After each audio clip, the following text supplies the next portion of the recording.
এটা এখন ইম্পোর্ট আচ্ছা হয়েছে। আবার মনে হয় নোট রেসপন্ড করতেছে না। আসলে একটু ওয়েট করো লাইভ হয়ে গেছে সবাই।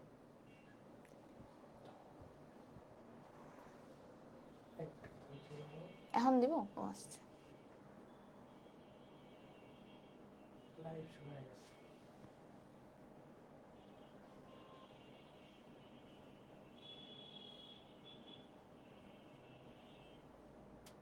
হ্যাঁ, লাইভ শুরু হয়ে গেছে। ওকে, কথা শোনা যাচ্ছে? কথা শোনা যাচ্ছে। এভরিওয়ান মেনশন দিন।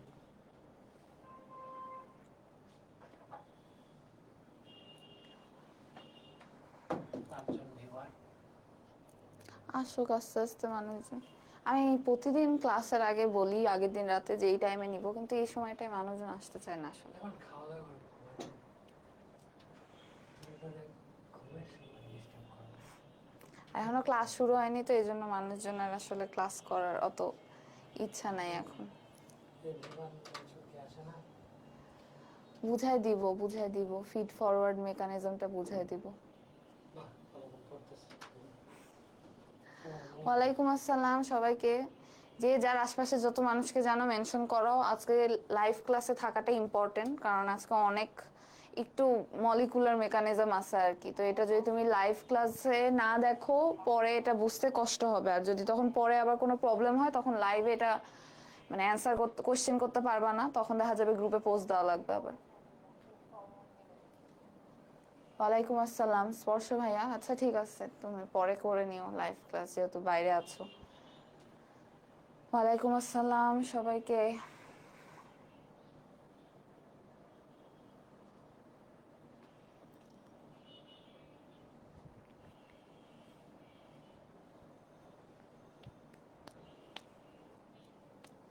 এভরিওয়ান মেনশন দিয়েছে।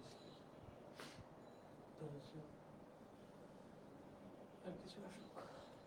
ও হ্যাঁ, গত ক্লাসে একটা হোমওয়ার্ক দিয়েছিলাম ভি ম্যাক্স। ওই হোমওয়ার্কটা কে কে খুঁজে পেয়েছো? ভি ম্যাক্স কি, কে কে পেরেছো খুঁজে?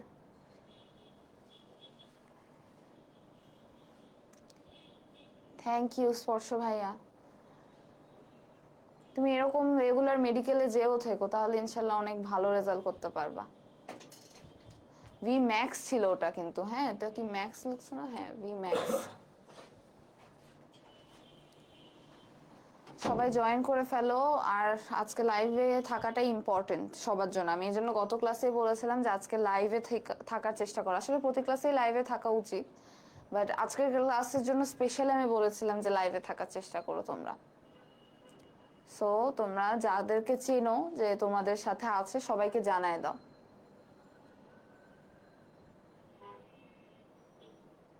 আপু শুনলাম সিলেবাস থেকে শর্ট নোট বাদ দিয়ে দিয়েছে, এটা সত্য? আমার কানে এরকম তো কোনো কথা আসে নাই ভাইয়া।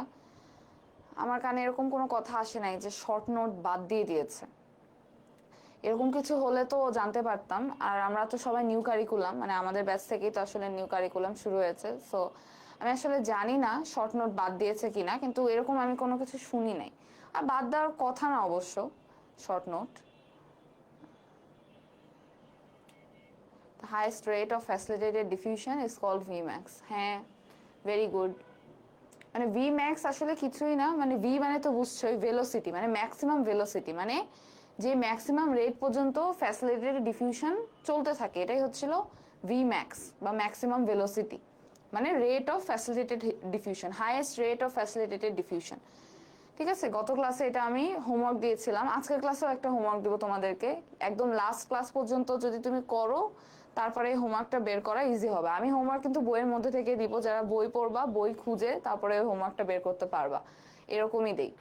Vmax in case if facilitated diffusion when the concentration of diffuse increases the rate of diffusion reaches its maximum known as Vmax. আচ্ছা, মানে একদম যদি মানে সবসময় চেষ্টা করবো বুঝলে একটু কম কথায় বলার বা কম ওয়ার্ডে বলার, যাতে মানে কম ওয়ার্ডের মধ্যে যাতে আসলে মানে বিষয়বস্তুটা তুমি ঠিকভাবে তুলে ধরতে পারো। যেমন ভিম্যাক্স তুমি সিম্পলেস্ট ভাষায় বলো highest rate in which facilitated diffusion occurs অথবা highest rate of facilitated diffusion, এটা বলে হবে maximum rate beyond which facilitated diffusion can not function. হ্যাঁ, এটাও খুবই সুন্দর, ঠিক আছে। ওকে, অসমোলালিটি আসলে এখানে নাই আপু, অসমোলালিটি ফিজিওলজিতে লাগবে না। অসমোলালিটি এটা হচ্ছিল তোমাদের বায়োকেমিস্ট্রির ফার্স্ট চ্যাপ্টার সলিউশন আছে, ওখানে মোলালিটি, অসমোলালিটি এগুলো সব পড়ানো হবে, ঠিক আছে। এই অসমোলালিটি নিয়ে ফিজিওলজিতে কোনো কোয়েশ্চেন আসবে না, এখানে আসবে অসমোসিস ডিফিউশন, ঠিক আছে। মোলালিটি এগুলো সব আসলে সলিউশনের এই চ্যাপ্টারে আছে, যেটা বায়োকেমিস্ট্রি ফার্স্ট চ্যাপ্টারে তোমরা পড়বা, পিএইচ সলিউশন এগুলো সব পড়বা, তো ওখানে এটা আছে, ঠিক আছে। এটা তোমরা ওখানে পড়বা, এটা বায়োকেমিস্ট্রিতে যাবে, এটা ফিজিওলজির এখানে লাগবে না।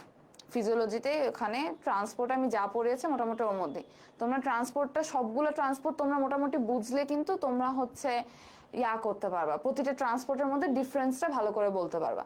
ট্রান্সপোর্টের ক্ষেত্রে তোমরা ডিফারেন্স যখন যেই দুইটার মধ্যেই ডিফারেন্স আসুক না কেন, তোমরা হচ্ছিল কয়েকটা পয়েন্ট মনে রাখবা, যে মুভমেন্ট অফ দ্য মলিকিউলস কোন দিকে কোনটার মুভমেন্ট হচ্ছে, কনসেন্ট্রেশন গ্রেডিয়েন্টের এগেনস্টে না দিকে, এনার্জি লাগে কি লাগে না, ক্যারিয়ার প্রোটিন লাগে কি লাগে না। ক্যারিয়ার প্রোটিনের সাথে আরেকটা জিনিস আছে স্যাচুরেশন, তাহলে ক্যারিয়ার প্রোটিন থাকলে ওখানে স্যাচুরেশন থাকবে, ক্যারিয়ার প্রোটিন না থাকলে স্যাচুরেশন থাকবে না। আর এক্সাম্পল দিয়ে দিবা, ধরো একটা তোমার যদি কোনো পার্থক্য আসে দুইটা ট্রান্সপোর্ট প্রসেসের মধ্যে, 5টা পয়েন্ট মোটামুটি 4 থেকে 5টা পয়েন্ট দিলেই তোমার মোটামুটি তুমি ভালো নাম্বার পেয়ে যাবে। এটা 5 মার্কের কোয়েশ্চেনে আসবে সাধারণত। ফার্স্টে ছিল সংজ্ঞা দিবা, তারপর হচ্ছিল বলো মুভমেন্ট অফ দ্য মলিকিউল কোনটার কোন দিকে হচ্ছে, এটা একটা ডিফারেন্স। তারপর কনসেন্ট্রেশন গ্রেডিয়েন্টের দিকে না এগেনস্টে হচ্ছে, এটা একটা। তারপর এনার্জি লাগে কি লাগে না, এটা একটা। তারপর ক্যারিয়ার প্রোটিন লাগে কি লাগে না, এটা একটা। তারপর ক্যারিয়ার প্রোটিনের পাশাপাশি বলবো স্যাচুরেশন লাগে কি লাগে না, এটা একটা। মানে স্যাচুরেশন থাকে হয় কি হয় না, saturation of the protein, career protein থাকলে এটা সম্ভব, তাছাড়া এটা সম্ভব না। লাস্টে একটা উদাহরণ দিয়ে দেবা, দেখো 7টা এক্সাম্পল কিন্তু ইনাফ 5 মার্কের কোশ্চেনের জন্য। এভাবে প্রতিটার তোমরা এভাবে করবা। ধরো প্রাইমারি অ্যাক্টিভ সেকেন্ডারি অ্যাক্টিভের মধ্যে আসতে পারে, অ্যাক্টিভ আর প্যাসিভের মধ্যে আসতে পারে, এটা খুবই ইম্পর্টেন্ট অ্যাক্টিভ আর প্যাসিভের মধ্যে আসা। প্রাইমারি অ্যাক্টিভ সেকেন্ডারি অ্যাক্টিভের মধ্যে আসতে পারে, কো ট্রান্সপোর্ট কাউন্টার ট্রান্সপোর্টের মধ্যে আসতে পারে, তারপর হচ্ছে অসমোসিস ডিফিউশনের মধ্যে আসতে পারে, ঠিক আছে। এরকম বিভিন্ন ডিফারেন্স আসতে পারে পরীক্ষা, এবং এটা কোয়েশ্চেনও ধরতে পারে, ঠিক আছে। আমার মনে হয় এই কয়েকদিনই থাকবে, আর মনে হয় কেউ আসবা না যতদূর আমার মনে হইতেছে। তো আচ্ছা, আমি তাহলে শুরু করি আজকের পড়া। হ্যাঁ, আজকের পড়াটা আমাদের, আজকে আমরা, তোমরা জানো গতদিন আমার পটেনশিয়াল ট্রান্সপোর্ট মেমব্রেন পটেনশিয়ালটা আমি শেষ করতে চেয়েছিলাম কিন্তু পারি নাই, তো আমি রেস্টিং মেমব্রেন পটেনশিয়াল পর্যন্ত পড়েছিলাম। আজকে আমরা অ্যাকশন পটেনশিয়ালটা পড়বো। অ্যাকশন পটেনশিয়াল বেশি বড় না, ছোট একটা টপিক। আর তারপরে আমরা চলে যাব হচ্ছে মাসল ফিজিওলজিতে, ঠিক আছে। মাসল ফিজিওলজিটা ভেরি ভেরি ইম্পর্টেন্ট। তাহলে আজকে আমরা অ্যাকশন পটেনশিয়ালটা পড়বো। তাহলে গতদিন আমরা পড়ছি যে মেমব্রেন পটেনশিয়ালটা কি, it is the potential difference, ঠিক আছে। ইট is the electrical potential difference across the cell membrane, এটাই হচ্ছিল আমাদের মেমব্রেন পটেনশিয়াল। এখন এটা তোমরা জানো দুই ধরনের আছে, একটা রেস্টিং মেমব্রেন পটেনশিয়াল আর একটা action potential. Resting membrane potential কি, এটা কিভাবে তৈরি হয়, কোন কোন ইকুয়েশন ইউজ করে আমরা তৈরি করি, কোন কোন সেলের কি কি রেস্টিং মেমব্রেন পটেনশিয়াল, সব গতদিন আমরা আলোচনা করেছি, ঠিক আছে। এই জন্য ওটার ব্যাপারে আমি আজকে কিছু বলবো না। আমরা আজকে পড়বো মেইন কনসেপ্ট আমাদের অ্যাকশন পটেনশিয়াল নিয়ে। মানে হচ্ছিল যে একটা সেল, সোজা কথা action potential, resting membrane potential একটা সেল রেস্টিং অবস্থা ওর যে মেমব্রেন পটেনশিয়াল থাকে, আর অ্যাকশন পটেনশিয়ালটা একদম যদি আমরা সোজা কথা বলি, সেল যখন অ্যাক্টিভ অবস্থা বা সেল যখন অ্যাকশনের মধ্যে থাকবে তখন ওটার মধ্যে যে মেমব্রেন পটেনশিয়াল যেটা হবে ওটা। এখানে কি হয়, এখানে হচ্ছিল কয়েকটা স্টেজেস আছে, ঠিক আছে। ডিপোলারাইজেশন, রিপোলারাইজেশন, রেস্টিং স্টেজ, ওটাকে আসলে স্টেজ ঠিক বলা যায় না, ডিপোলারাইজেশন হয়, রিপোলারাইজেশন। এখন এগুলো কি, এগুলো সম্পর্কে আমরা এখন জানবো, ঠিক আছে। সরি, ওকে। অ্যাকশন পটেনশিয়াল, তোমরা এই ছবিটা দেখতে পাচ্ছ নাকি, আমাকে একটু বলো যে ছবিটা ক্লিয়ার নাকি। এই ছবিটা অত ভালো করে মনে হয় না লেখাগুলো বুঝতে পারবা, বাট এই ছবিটা আই গেস ক্লিয়ার, এই ছবিটা ক্লিয়ার হওয়ার কথা, ঠিক আছে। তাহলে এখানে আমরা দেখছি যে একটা অ্যাকশন পটেনশিয়ালের কি কি স্টেজ আছে।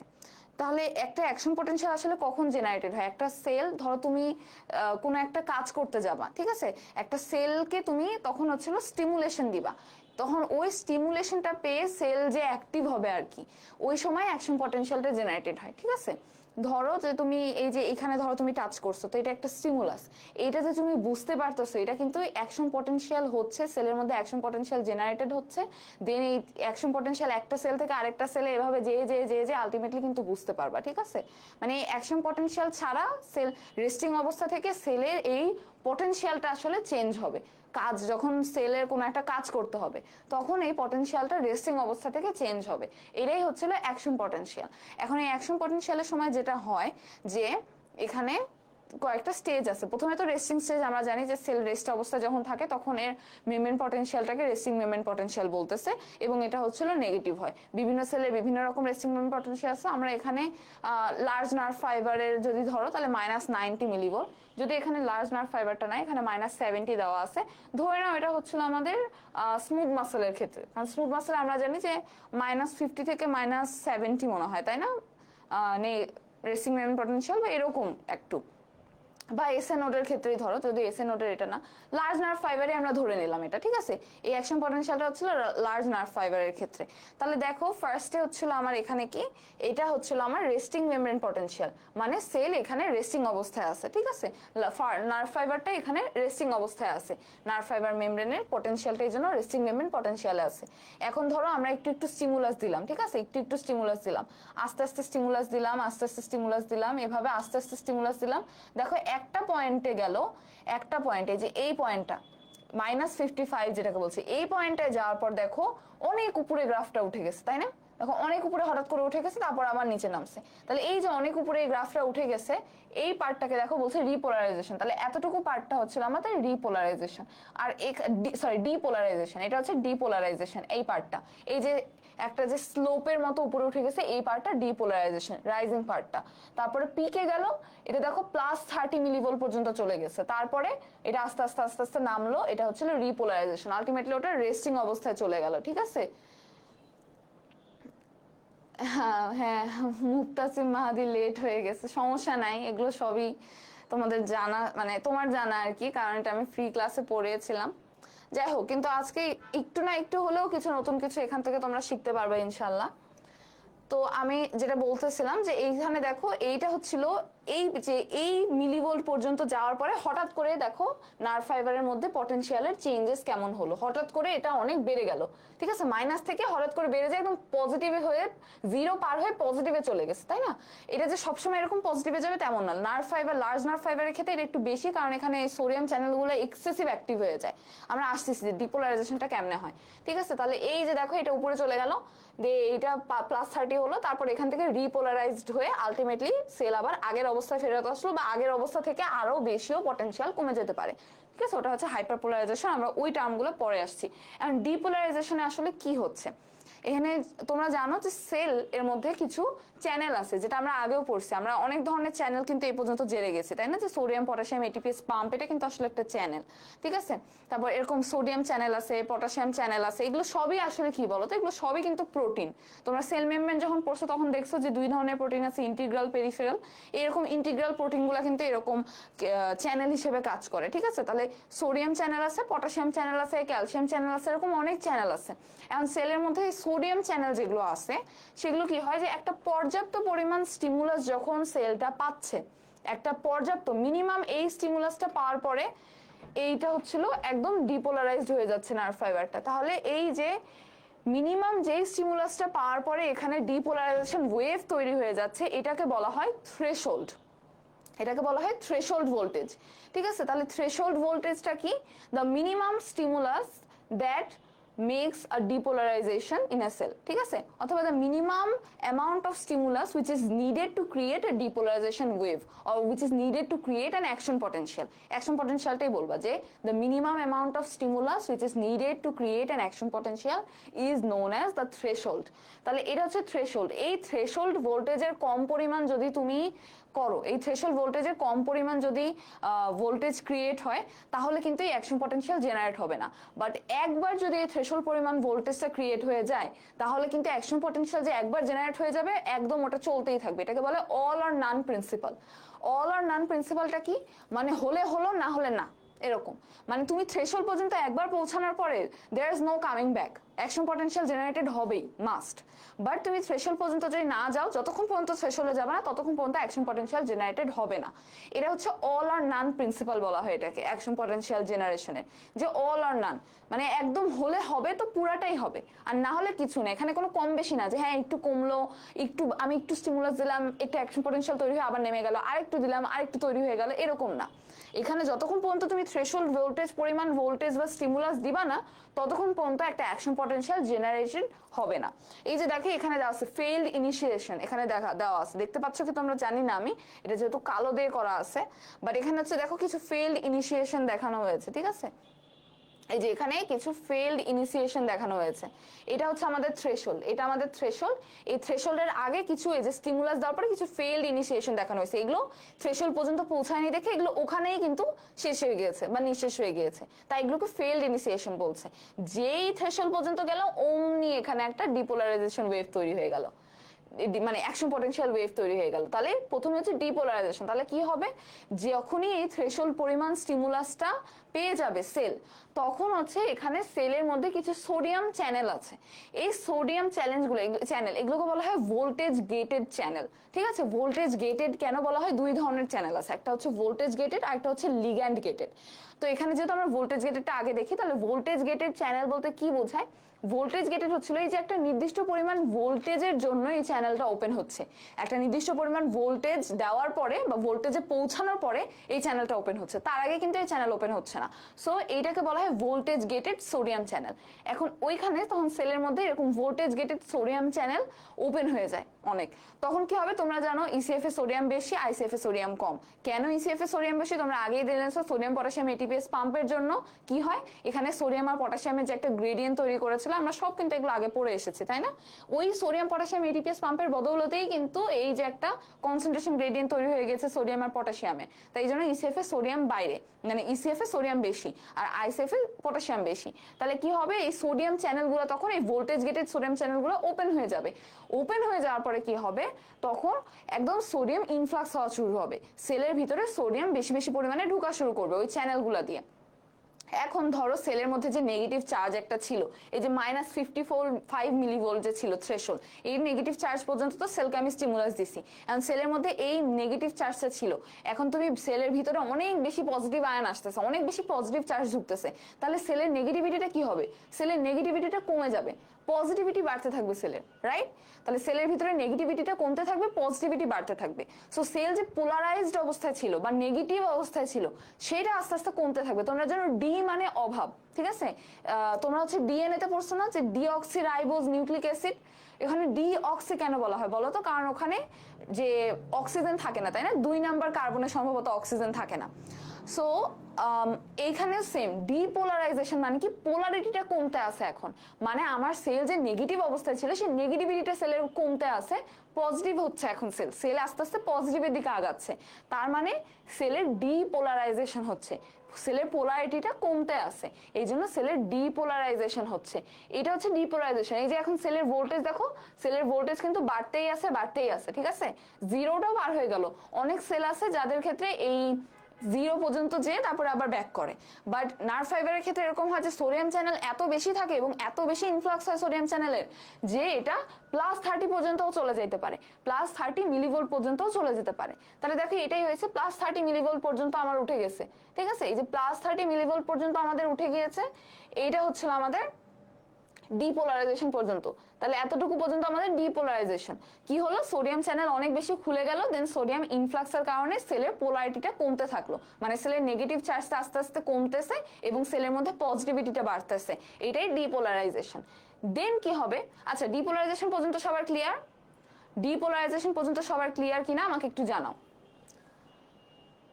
এটা হচ্ছে ডিপোলারাইজেশন স্টেজটা গেল, এবার আমরা আসবো রিপোলারাইজেশনে। ডিপোলারাইজেশন স্টেজটা সবার ক্লিয়ার নাকি আমাকে জানাও। মানে সেল একটা নির্দিষ্ট পরিমাণ স্টিমুলাস যখন পাইলো, যেটাকে আমরা থ্রেশহোল্ড স্টিমুলাস বলছি, তার আগ পর্যন্ত থ্রেশহোল্ডের নিচের পর্যন্ত স্টিমুলাস পাইলে এখানে কোনো অ্যাকশন পটেনশিয়াল জেনারেটেড হবে না। বাট এই যে যখন থ্রেশহোল্ড পর্যন্ত স্টিমুলাস আমার পেয়ে গেল সেল, তখন কি হলো, ওই ভোল্টেজ গেটেড সোডিয়াম চ্যানেলগুলো যেগুলো, হ্যাঁ এই যে আমি বলছি ওভারঅল, ও আচ্ছা কি ওভারশুট, আচ্ছা বুঝাই দিব, ওভারশুটটা কিছুই না, এই যে দেখো মানে বেশিরভাগ সেলের ক্ষেত্রে কিন্তু আমাদের এই 0 থেকে তারপরে নেমে যায়, 0 পর্যন্ত যে নেমে যায়। বাট ওভারশুট কি দেখো যে +30 পর্যন্ত চলে গেছে, 0-রও উপরে চলে গেছে, 0-র উপর পর্যন্ত আরো চলে গেছে, মানে পজিটিভের দিকে চলে গেছে সেলের ভিতরের পটেনশিয়াল। মানে বুঝতেছো তো যে এই মেমরির পটেনশিয়ালটা পজিটিভের দিকে চলে গেছে আমার। মানে নেগেটিভ কত নেগেটিভ ছিল, সে -70 -90 এরকম ছিল, সে +0 পার হয়ে +30-তে চলে গেছে। তাহলে এটা কত বেশি না, এটাকে বলা হচ্ছে ওভারশুট, মানে অনেক বেশি পরিমাণে হয়ে গেছে পজিটিভিটি, এখানে অনেক বেশি ডিপোলারাইজেশন হয়ে গেছে, এটাই ওভারশুট আর কিছু না। ঠিক আছে, মানে একদম পিকে চলে গেছে ওভারশুট।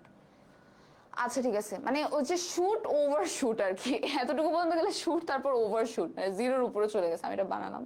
বাট ওভারশুটটা আসলে এটাই, মেইনলি এটাই যে এত বেশি পজিটিভ হয়ে গেছে সেল মেমব্রেন পটেনশিয়াল এই জন্য। যাই হোক, তো ডিপোলারাইজেশনটা হচ্ছিল এটাই যে সোডিয়াম চ্যানেল দিয়ে ভোল্টেজ গেটেড সোডিয়াম চ্যানেলটা খুলে গেল, ওই ভোল্টেজ গেটেড সোডিয়াম চ্যানেল দিয়ে সোডিয়াম ইনফ্লাক্স হলো, সেলের ভিতরের পজিটিভিটিটা বাড়তে থাকলো, নেগেটিভিটিটা কমতে থাকলো, এটাই ডিপোলারাইজেশন। আই গেস ক্লিয়ার হয়ে গেছে সবার, তাই না? এরপর আমরা আসি রিপোলারাইজেশন। এখন একটা পয়েন্টে যাওয়ার পরে কি হলো, এই সোডিয়াম ভোল্টেজ গেটেড সোডিয়াম চ্যানেলটা বন্ধ হয়ে ভোল্টেজ গেটেড পটাশিয়াম চ্যানেলটা ওপেন হয়ে গেল। এই ভোল্টেজ পর্যন্ত যাওয়ার পরে ওই সোডিয়াম চ্যানেলটা বন্ধ হয়ে এখন পটাশিয়াম চ্যানেল ওপেন হয়ে গেল। এন্ড পটাশিয়াম তুমি জানো পটাশিয়াম কোথায় বেশি, পটাশিয়াম বেশি হচ্ছিল আইসিএফ এ। এখন সোডিয়াম এত পরিমাণে ভিতরে ঢুকে গেছে, এখন এত বেশি সেল পজিটিভ, এরা আর নিতে পারতেছে না সেল, এখন সেলের আবার আগের অবস্থায় ফেরত আসতে হবে। এই জন্য সেল কি করবে, ওই যে পটাশিয়াম চ্যানেলগুলো ওপেন হয়ে গেল, এগুলোর মাধ্যমে পটাশিয়ামকে সেলের মধ্যে থেকে বাইরে বের করে দিবে। কেন? কারণ আইসিএফ এ পটাশিয়াম বেশি, এখন এই পটাশিয়ামকে এখন বাইরে বের করে দিতে হবে, তাহলে পটাশিয়াম ইফ্লাক্স হবে। এর আগে আমরা বললাম ডিপোলারাইজেশনে সোডিয়াম ইনফ্লাক্স হয়, বাট রিপোলারাইজেশনে যে পটাশিয়াম ইফ্লাক্স হবে। ইফ্লাক্স মনে রাখবা, ই দিয়ে এক্সিট, ইফ্লাক্স বাইরে বের করে দেওয়া, আর ইনফ্লাক্স, ইন মানে ভিতরে, না ইনফ্লাক্স মানে ভিতরে ঢোকা। তাহলে পটাশিয়াম ইনফ্লাক্স হবে। এখন দেখুন এই পটাশিয়াম তো পজিটিভ আয়ন, তাই না, পজিটিভ চার্জ। তাহলে এই পটাশিয়াম পজিটিভ চার্জ যখন আবার ওই পটাশিয়াম চ্যানেল দিয়ে বের হয়ে যাওয়া শুরু করলো, পটাশিয়াম চ্যানেল দিয়ে যে পজিটিভ চার্জগুলো আবার বের হয়ে যাওয়া শুরু করলো, তাহলে এখন কি হবে, ওই পজিটিভ চার্জটা যেহেতু বের হয়ে যাওয়া শুরু করছে ওই পটাশিয়াম চ্যানেলে দিয়ে, তাহলে সেলের মধ্যে নেগেটিভিটিটা আবার বাড়তে থাকবে, কারণ এখন পজিটিভ আয়ন চলে যাচ্ছে, সোডিয়াম ঢোকার জন্য যে পজিটিভিটিটা তৈরি হয়েছিল এখন সেখান থেকে পজিটিভ আয়ন আমরা আবার বের করে দেওয়ার জন্য সেলের ভিতরের পজিটিভিটিটা আস্তে আস্তে আবার কমতে থাকবে, সেল আবার তার নিজের আগের অবস্থায় ফেরত আসবে। তাহলে এইটা হচ্ছে আমাদের রিপোলারাইজেশন, এই পার্টটা রিপোলারাইজেশন। তারপর সেলে এরকম রিপোলারাইজেশন, মানে পটাশিয়াম বের হতেই আছে, সেলে নেগেটিভিটি বাড়তেই আছে, বা সেল আবার রিপোলারাইজ হচ্ছে। তাহলে রি মানে তো জানোই আবার, তাই না, রি মানে এগেইন, তাহলে রিপিট হচ্ছে, কিসের রিপিট হচ্ছে, পোলারাইজেশনের রিপিট হচ্ছে, বা সেলের পোলারিটিটা আবার ফেরত আসতেছে, বা সেল আবার নেগেটিভ হচ্ছে, সেল মেমব্রেন পটেনশিয়ালটা আর কি। তাহলে এই যে এই পর্যন্ত গেল, তারপর দেখো এখানে একটা টার্ম আছে হাইপার পোলারাইজেশন। তাহলে ওইখানে যেমন দেখো নর্মাল অবস্থা থেকে আরো বেশি পর্যন্ত চলে গেছে, ওভারশুট হয়েছে, ঠিক তেমনই এখানে দেখো নর্মালি ওর যে রেস্টিং মেমব্রেন পটেনশিয়াল এইটা থেকেও দেখো আরো নিচে চলে গেছে, মেমব্রেন পটেনশিয়ালটা এটা থেকেও আরো নিচে চলে গেছে, তাই না? তাহলে এই যে এটা থেকে যে আরো নিচে চলে গেছে মেমব্রেন পটেনশিয়ালটা, এটাই হচ্ছে হাইপার পোলারাইজেশন। হাইপার মানে বেশি, পোলারাইজেশন মানে কি, যত না নেগেটিভ হওয়ার কথা মেমব্রেন পটেনশিয়াল তার থেকেও আরো বেশি পোলারাইজড হয়ে গেছে, বা তার থেকেও আরো বেশি নেগেটিভ হয়ে গেছে, এটাই হচ্ছে আমাদের হাইপার পোলারাইজেশন। মানে ওর রেস্টিং মেমব্রেন পটেনশিয়ালের থেকেও বেশি হয়ে গেছে। এটা কেন হতে পারে, ধরো এই পটাশিয়াম চ্যানেলটা অনেকক্ষণ ধরে ওপেন আছে, ওখানে যেমন সোডিয়াম চ্যানেল অনেকক্ষণ ধরে ওপেন থাকার জন্য পজিটিভিটি অনেক বেড়ে গেছে, এখানে যেমন পটাশিয়াম চ্যানেল অনেকক্ষণ ধরে ওপেন আছে, যার কারণে বেশি বেশি পটাশিয়াম বের হতেই আছে। তো পটাশিয়াম বের হতেই আছে যেহেতু, এখন যেই পরিমাণ পর্যন্ত যে ওর রেস্টিং মেমব্রেন পটেনশিয়াল ছিল তার থেকেও বেশি পরিমাণে পটাশিয়াম আরো বের করে দিচ্ছে, তার সেলের নেগেটিভিটি আরো বাড়তে আছে, এই জন্য এটাকে বলা হচ্ছে হাইপার পোলারাইজেশন। ক্লিয়ার? তাহলে এটাই হচ্ছে আমাদের ওভারঅল একটা অ্যাকশন পটেনশিয়াল, তাহলে অ্যাকশন পটেনশিয়ালের স্টেজগুলো আমরা দেখলাম। প্রথমে হচ্ছিল রেস্টিং স্টেজ, এটা আমরা অ্যাকশন পটেনশিয়ালে অনেক সময় এটা তোমরা তোমাদের টিচারদেরকে জিজ্ঞাসা করবা যে ম্যাম আমরা কি রেস্টিং স্টেজটাকে অ্যাকশন পটেনশিয়ালের মধ্যে বলবো নাকি বলবো না, কারণ আমাদের মেডিকেলে অনেক সময় এরকম আইটেমের টাইমে দেখা গেছিল যে টিচার বলছিল রেস্টিং স্টেজকে বলার দরকার নাই, আবার লেকচারে বলা গেছে যে রেস্টিং স্টেজটাকে বলো, এরকম। তো তোমরা ওটা টিচারদের কাছ থেকে ক্লিয়ার হয়ে নিবা যে রেস্টিং স্টেজটাকে আসলে আমরা ইনক্লুড করবো ম্যাম অ্যাকশন পটেনশিয়ালের পুরো প্রসেসের মধ্যে নাকি করবো না, বা ডিপোলারাইজেশন এন্ড রিপোলারাইজেশন এই দুটো আমাদের ফান্ডামেন্টাল স্টেপ একদম, বা স্টেজ অ্যাকশন পটেনশিয়ালে, এই দুটো ছাড়া অ্যাকশন পটেনশিয়াল কিছুই না। তাহলে এই হচ্ছে আমাদের ডিপোলারাইজেশন, আর এই হচ্ছিল আমাদের রিপোলারাইজেশন। আর যেগুলো এডিশনাল কিছু কথাবার্তা বললাম ওগুলো হচ্ছিল এক্সেপশনাল, মানে ওগুলো হতেও পারে নাও হতে পারে, ঠিক আছে, ওগুলো এক্সেপশনাল। আপু এক সেন্টেন্সে ডিপোলারাইজেশন আর রিপোলারাইজেশনের সংজ্ঞা কিভাবে দিব? এক সেন্টেন্সে তুমি ডিপোলারাইজেশন যা জানো ওটাই বলবা। তাই ডিপোলারাইজেশন কি বলবা, যে depolarisation is when the sodium channels open and sodium influx, অথবা বলবা যে when the sodium channels are opened and lots of sodium gets inside the cell and the polarity of the cell decreases, ঠিক আছে, decreases and the negative polarity যেটা মানে sell মেমব্রেনের যে negative polarity সেটা আস্তে আস্তে পজিটিভের দিকে চলে যাবে, তাই না? এটা তুমি একটা না নার্নস্টার গোল্ডম্যান এখানে বুঝাবো না, এটা আমি গত ক্লাসে বুঝিয়েছি, এটা আমি বুঝাবো না আজকে। এই জন্য আমি বলেছিলাম গত ক্লাসটা করে আসতে, আজকে আমি এখানে বুঝাবো না, এটা আমি গত ক্লাসে বুঝিয়ে ফেলেছি। ওটা রেস্টিং মেমব্রেন পটেনশিয়ালের পার্ট, আমরা আজকে রেস্টিং এ নাই, আমরা আজকে অ্যাকশনে আছি, ঠিক আছে? তাহলে ডিপোলারাইজেশনটা তোমরা এটা যে একদম গদবাঁধা বইয়ের ভাষা হতে হবে বা বইয়ের বাক্য হতে হবে এমনটা না, তুমি যা বুঝছো সেটাই বলবা যে because of the sodium influx when the membrane potential gets when the polarity of the membrane potential decreases and it goes to the positive side, then it is known as depolarization. R repolarization বললে বলবা যে when the potassium channel opens অথবা because of the potassium efflux when the membrane potential again comes back to its কি বলে comes back to its normal stage, এটাই হচ্ছিল repolarization। So I guess তোমাদের সবাই এটা ক্লিয়ার হয়ে গেছে। সবার ক্লিয়ার কিনা অ্যাকশন পটেনশিয়ালটা আমাকে জানাও। আমাদের আজকে মেইন পড়া অ্যাকশন পটেনশিয়াল না, আমাদের আজকে মেইন পড়া হচ্ছিল মাসল ফিজিওলজি। মাসল কি, মাসল কন্ট্রাক্ট করলে কি হয় মাসলের মধ্যে, একদম ভিতরে যে আমরা মলিকুলার মেকানিজমটা আজকে দেখব। আশা করি তোমাদের সবার ভালো লাগবে, কারণ এটা অনেক ইন্টারেস্টিং একটা জিনিস। এটা কিছু হাইপোথিসিস আছে যেগুলোর উপর ভর করেই আমরা আর কি দেখবো। তাহলে অ্যাকশন পটেনশিয়াল সবার ক্লিয়ার কিনা আমাকে একটু জানাও। সবাই একটু রেসপন্স করবা, সবাই লাইভ ক্লাস যেহেতু করতেছো, যে কয়েকজনই করো না কেন সবাই একটু রেসপন্স করবা, যাতে করে মানে লাইভ ক্লাসটা এমন না যে লাইভ আমি ইন্টারাকশন করতেছি, রাইট? মানে সামনে আমার স্টুডেন্ট আছে এমন তো না, তোমরা তো আসলে ওই সাইডে আছো, আমি তো আসলে তোমাদের চেহারা দেখে বুঝতে পারছি না যে তোমরা বুঝতেছো কি বুঝতেছো না, তাই না? দেখো আমাকে এখানে তোমাদের রেসপন্সের উপর ভিত্তি করেই বুঝতে হবে, ঠিক আছে? রেসপন্সের উপর ভিত্তি করে আমার কিন্তু বুঝতে হবে যে তোমরা আসলে বুঝতেছো কি না। তাহলে অ্যাকশন পটেনশিয়ালটা ক্লিয়ার সবার অ্যাকশন পটেনশিয়াল ক্লিয়ার হয়ে যাওয়া উচিত, ঠিক আছে? আর এখানে কিছু জিনিস আছে, যেমন এই যে হাইপারপোলারাইজেশন, ওভারশুট, এগুলো তো তোমাদেরকে বললামই। আর তারপরে একটা জিনিস আছে এখানে বলে রিফ্র্যাক্টরি পিরিয়ড। তাহলে রিফ্র্যাক্টরি পিরিয়ড বলতে কি বোঝায় তোমরা, আমি জানি না তোমরা এইচএসসি টাইমে পড়েছো কিনা, যে রিফ্র্যাক্টরি পিরিয়ড নামে একটা জিনিস এইচএসসি টাইমে আমার মনে হয় থাকার কথা। হৃদপেশির ওখানে রিফ্র্যাক্টরি পিরিয়ডটা বেশি লাগে আর কি। তো রিফ্র্যাক্টরি পিরিয়ডটা কিছুই না, যে ধরো একটা অ্যাকশন পটেনশিয়াল জেনারেটেড হলো, এখন একটা অ্যাকশন পটেনশিয়াল জেনারেট হয়ে তো ওখানে থেকে যাবে না, অ্যাকশন পটেনশিয়াল তো কন্টিনিউয়াসলি জেনারেট হতেই থাকবে।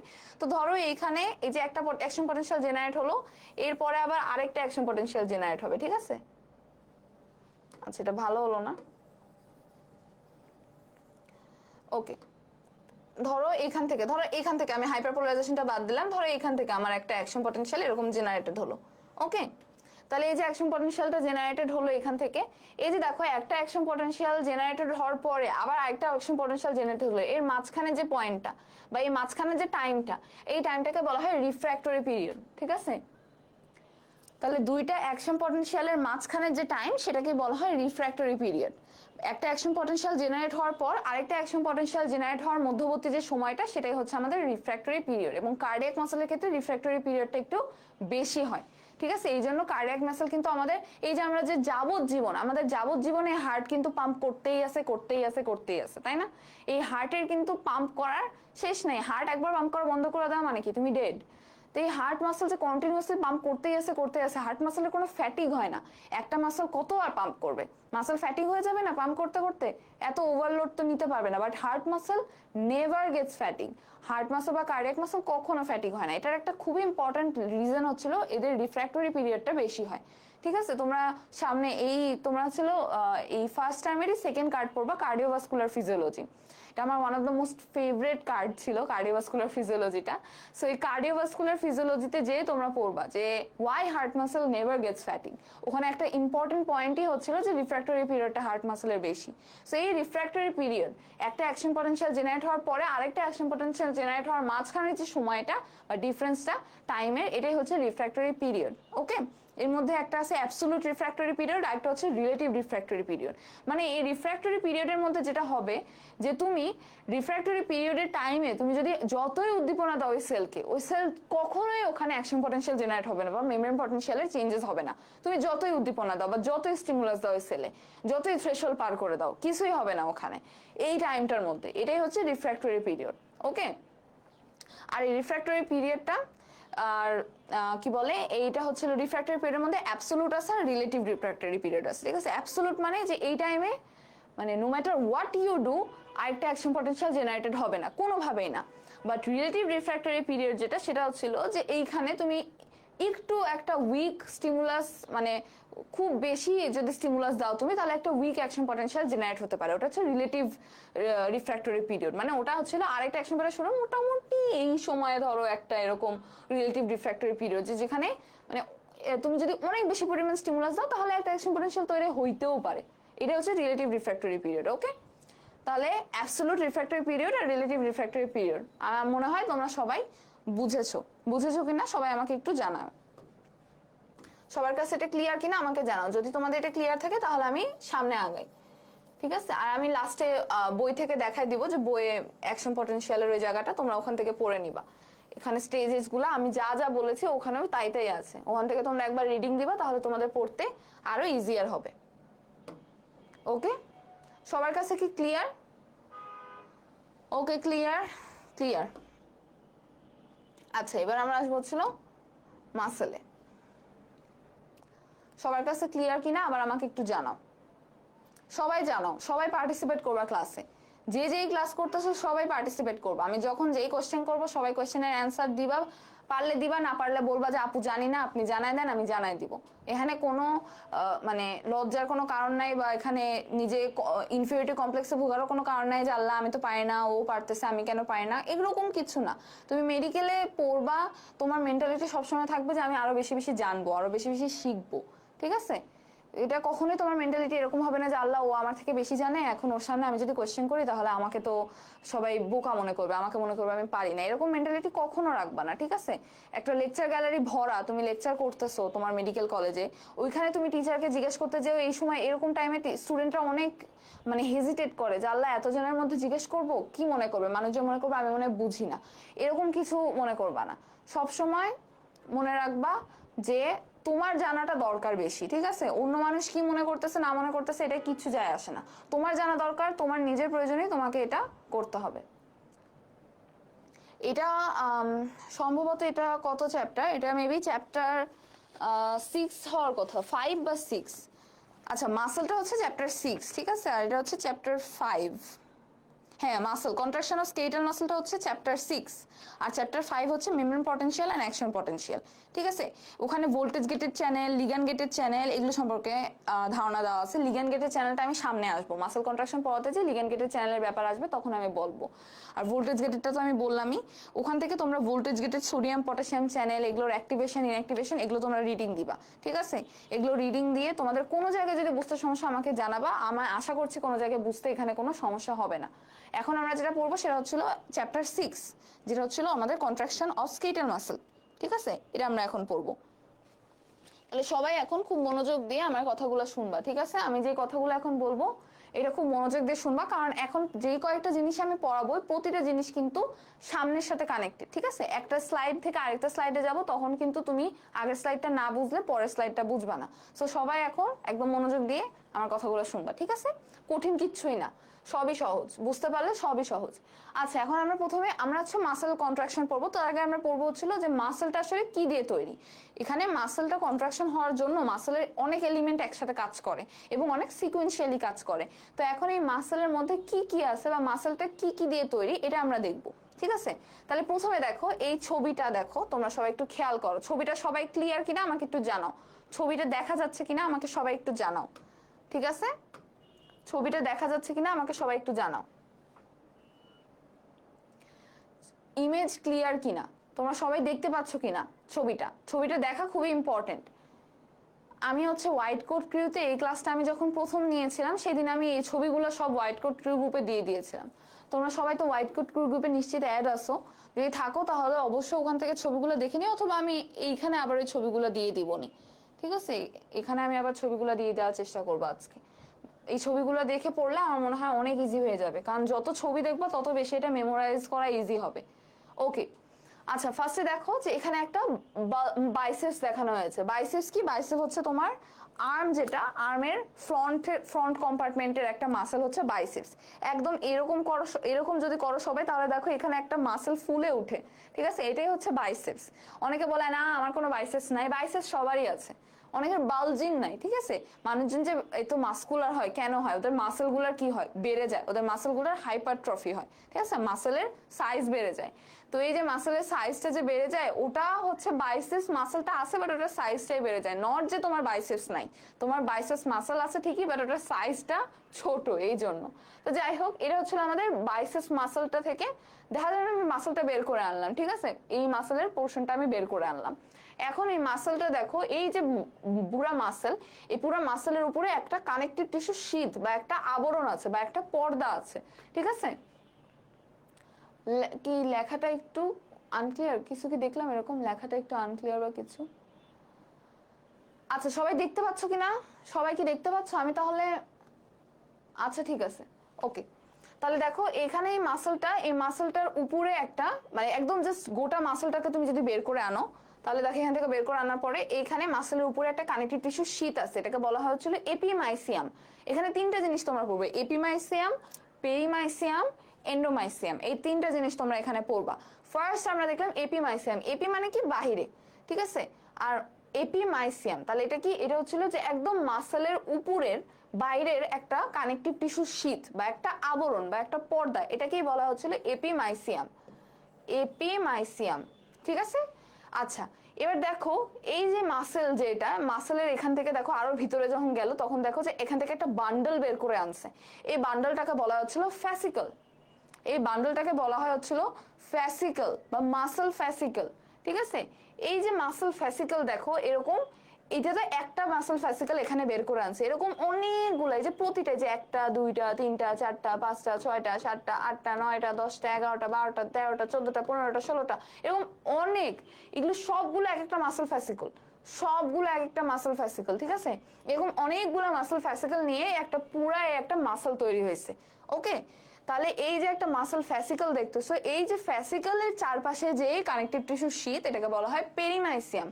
তাহলে এই যে দেখো এটা হচ্ছে আমাদের পেরিমাইসিয়াম, পেরিমাইসিয়াম। ওকে, তাহলে এটা কি? এটা হচ্ছে আমাদের পেরিমাইসিয়াম।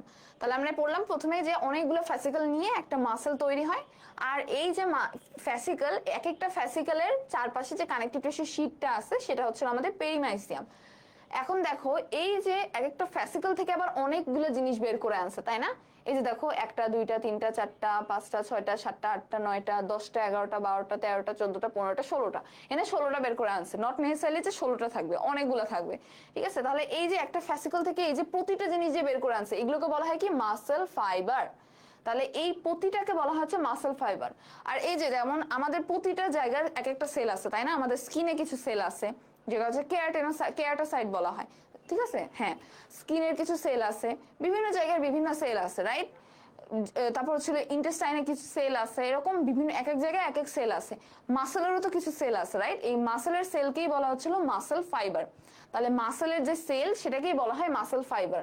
এটা তোমাদের খুবই ভালো করে জানা লাগবে, কারণ একটা সেলের মধ্যে যা যা যা থাকে, মাসেল সেলেও কিন্তু তাই তাই আছে। তো আমরা মাসেল সেলটাকে মাসেল সেল না বলে মাসেল ফাইবার বলি, ঠিক আছে। তাহলে এটা হচ্ছে মাসেল ফাইবার। তাহলে দেখো অনেকগুলো মাসেল ফাইবার নিয়ে একটা ফ্যাসিকল তৈরি, ঠিক আছে। ওই ফ্যাসিকল আবার অনেকগুলো নিয়ে একটা অ্যাকচুয়াল মাসেল তৈরি হচ্ছে। তাহলে এই যে মাসেল ফাইবার, এটা প্রতিটা হচ্ছিল আমার কি? এক একটা মাসেল সেল বলতে পারি আমরা, ঠিক আছে। তাহলে এই যে দেখো মাসেল ফাইবার যেটা আছে, এই মাসেল ফাইবার থেকে আবার আরেকটা জিনিস বের করে আনছে, মানে প্রতিটা মাসেল ফাইবারের মধ্যে আবার এরকম আরেকটা জিনিস আছে। এটাকে বলা হয় হচ্ছিল, এটাকে বলা হয় হচ্ছিল আমাদের মায়োফিব্রিল।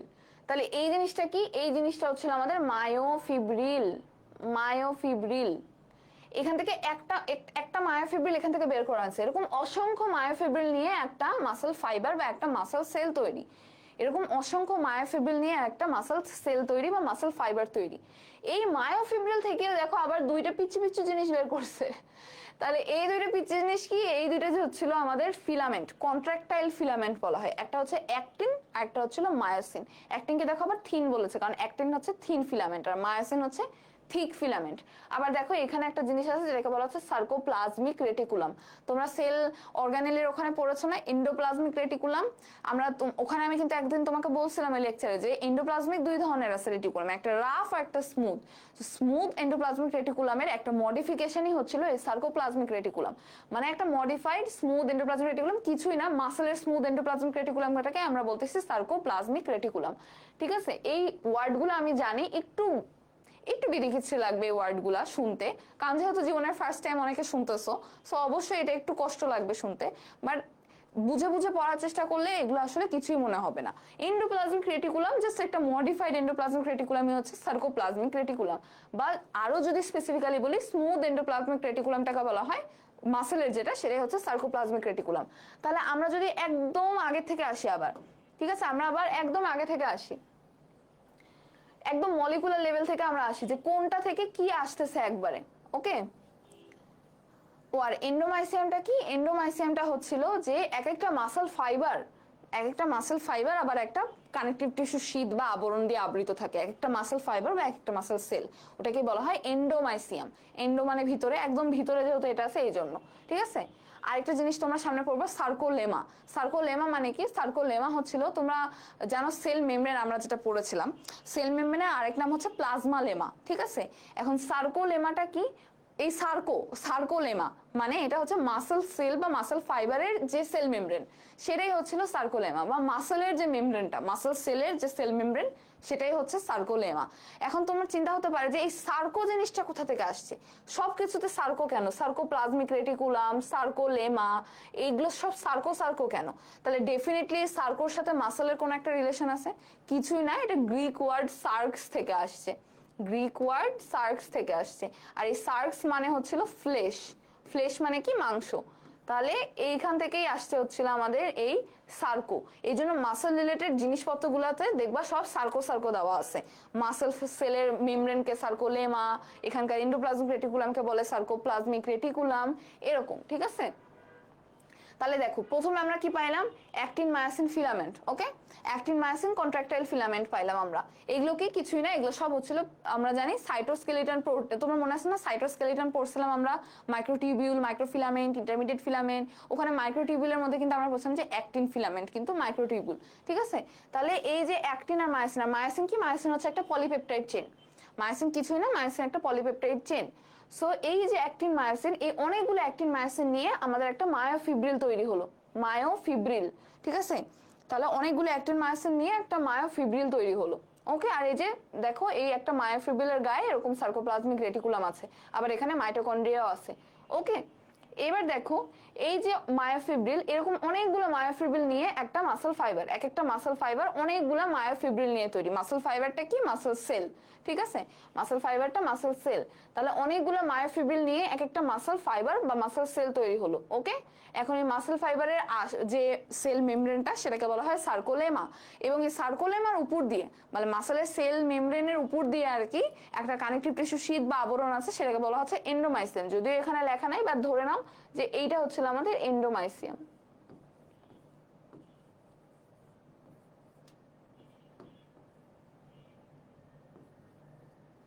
এন্ডোমাইসিয়াম লেখা কি বুঝা যায়? আমার লেখা কিন্তু অবশ্যই একটু খারাপ, বুঝছো তোমরা? না বুঝতে পারলে আমাকে একটু বইলো যে আপু লেখা বোঝা যায় না, এত বাজে লেখা কেন, সরি। যাই হোক, এন্ডোমাইসিয়াম আমি একটু এটা একটু চিকন করে লিখি, তাই না? তাহলে মনে হয় ইজি হবে বোঝা। এন্ডোমাইসিয়াম।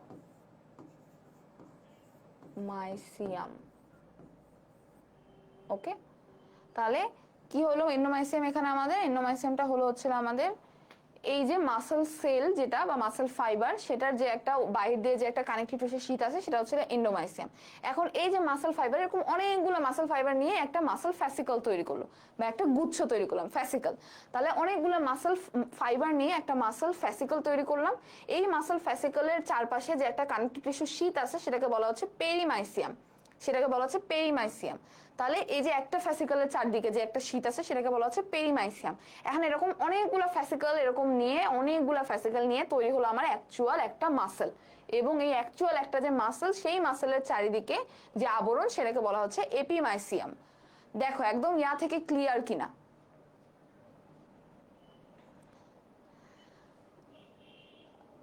দেখো ক্লিয়ার কিনা। এই জন্য আপনি অনার্স পান, লেখা বাজেও বলেন। আমার কাছে মনে হয় আর কি যে আমার লেখা একটু বাজে হয়, অনেকের লেখা অনেক সুন্দর হয়, বুঝছো? দেখো ক্লিয়ার কিনা তোমাদের, এই জিনিসটা ক্লিয়ার কিনা। এই স্ট্রাকচারগুলো আমাদের কিন্তু জানা লাগবে ভাইয়া আপুরা, এই স্ট্রাকচারগুলো কিন্তু আমাদের জানা লাগবে। কেন? কারণ এই সামনে এই স্ট্রাকচারগুলো আমাদের অনেক অনেক অনেক অনেক লাগবে। ওকে, সো আমাদের স্ট্রাকচারগুলো জানা লাগবে। সবার কাছে ক্লিয়ার যে আসলে আমরা যে ভিতর থেকে একদম বাহির পর্যন্ত গেলাম বা বাহির থেকে একদম ভিতর পর্যন্ত আসলাম, পুরাটা জিনিস তোমাদের কাছে ক্লিয়ার কিনা? ওকে, রিভাইজ হয়ে গেছে, যাক ভেরি গুড।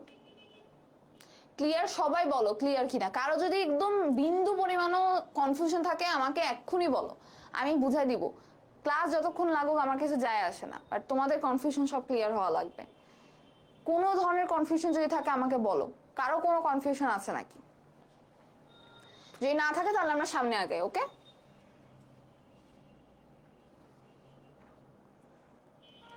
এরপরে আমাদের আরো দুইটা জিনিস সম্পর্কে জানা লাগবে, নতুন নতুন টার্ম আর কি, সবই নতুন টার্ম হবে এখানে তোমাদের জন্য। ক্লিয়ার? অ্যাক্টিন মায়োসিন, আচ্ছা ঠিক আছে। গতবার আমি এক ক্লাসে এত কিছু পড়াইছিলাম এই জন্য। আপু একদম ক্লিয়ার, এইচএসসি তে এই টপিকটা বুঝতাম না, যাক আলহামদুলিল্লাহ এখন ক্লিয়ার হয়ে গেছে তোমার কাছে। আচ্ছা, অ্যাক্টিন মায়োসিন আমরা আসবো সামনে। এখন আমরা আরো দুইটা জিনিসের ব্যাপারে পড়বো, একটা হচ্ছে সার্কোপ্লাজমিক রেটিকুলাম আর একটা হচ্ছে টি টিউবুল। ওকে, এখন সার্কোপ্লাজমিক রেটিকুলামটা কি? দেখো আমি একটু আগে তোমাদেরকে বলছি যে একটা স্মুথ এন্ডোপ্লাজমিক রেটিকুলাম যেটা মাসেলের সেটাকে আমরা সার্কোপ্লাজমিক রেটিকুলাম বলছি। এখানে নতুন যে জিনিসটা সেটা হচ্ছে T tubule. And what is T tubule? দেখো এই জায়গাটায় দেখো, এটা হচ্ছে সার্কোলেমা, ঠিক আছে? এটা এই যে দেখো, এটা একটা, এটা কি বলতো, এই যে এই জিনিসটা, এই যে একটা একটা, এটা কি? এই জিনিসটা কি? এটা তোমরা বলো। তাহলে এই জিনিসটা যদি কি বলতে পারো তাহলে আমি বুঝবো যে তোমরা আসলে কতটুকু বুঝছো। এই যে ধরো এই একটা জিনিস, এই পুরাটা, এই একটা, এটাকে কি বলবা তোমরা? এই একটা জিনিস, এই একটা জিনিসকে কিন্তু আমরা এখানে ট্রান্সভার্স করে দেখাচ্ছি, ঠিক আছে? এটাকে কি বলবা তোমরা? বলো আগে আমাকে এটা বলো যে এই একটা যে দণ্ড এখানে, এটাকে তোমরা কি বলবা?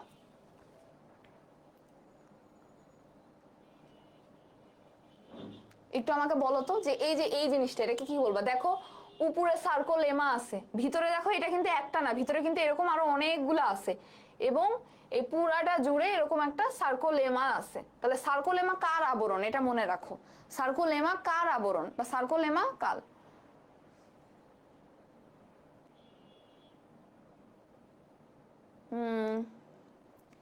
হ্যাঁ, সার্কোলেমা মাসল ফাইবারের সেল মেমব্রেন। গুড, মাসল ফাইবারের মেমব্রেন যেটা সেটাকে হচ্ছে সার্কোল। বাট আমি কিন্তু এখানে জিজ্ঞেস করছি যে এই একটা কি।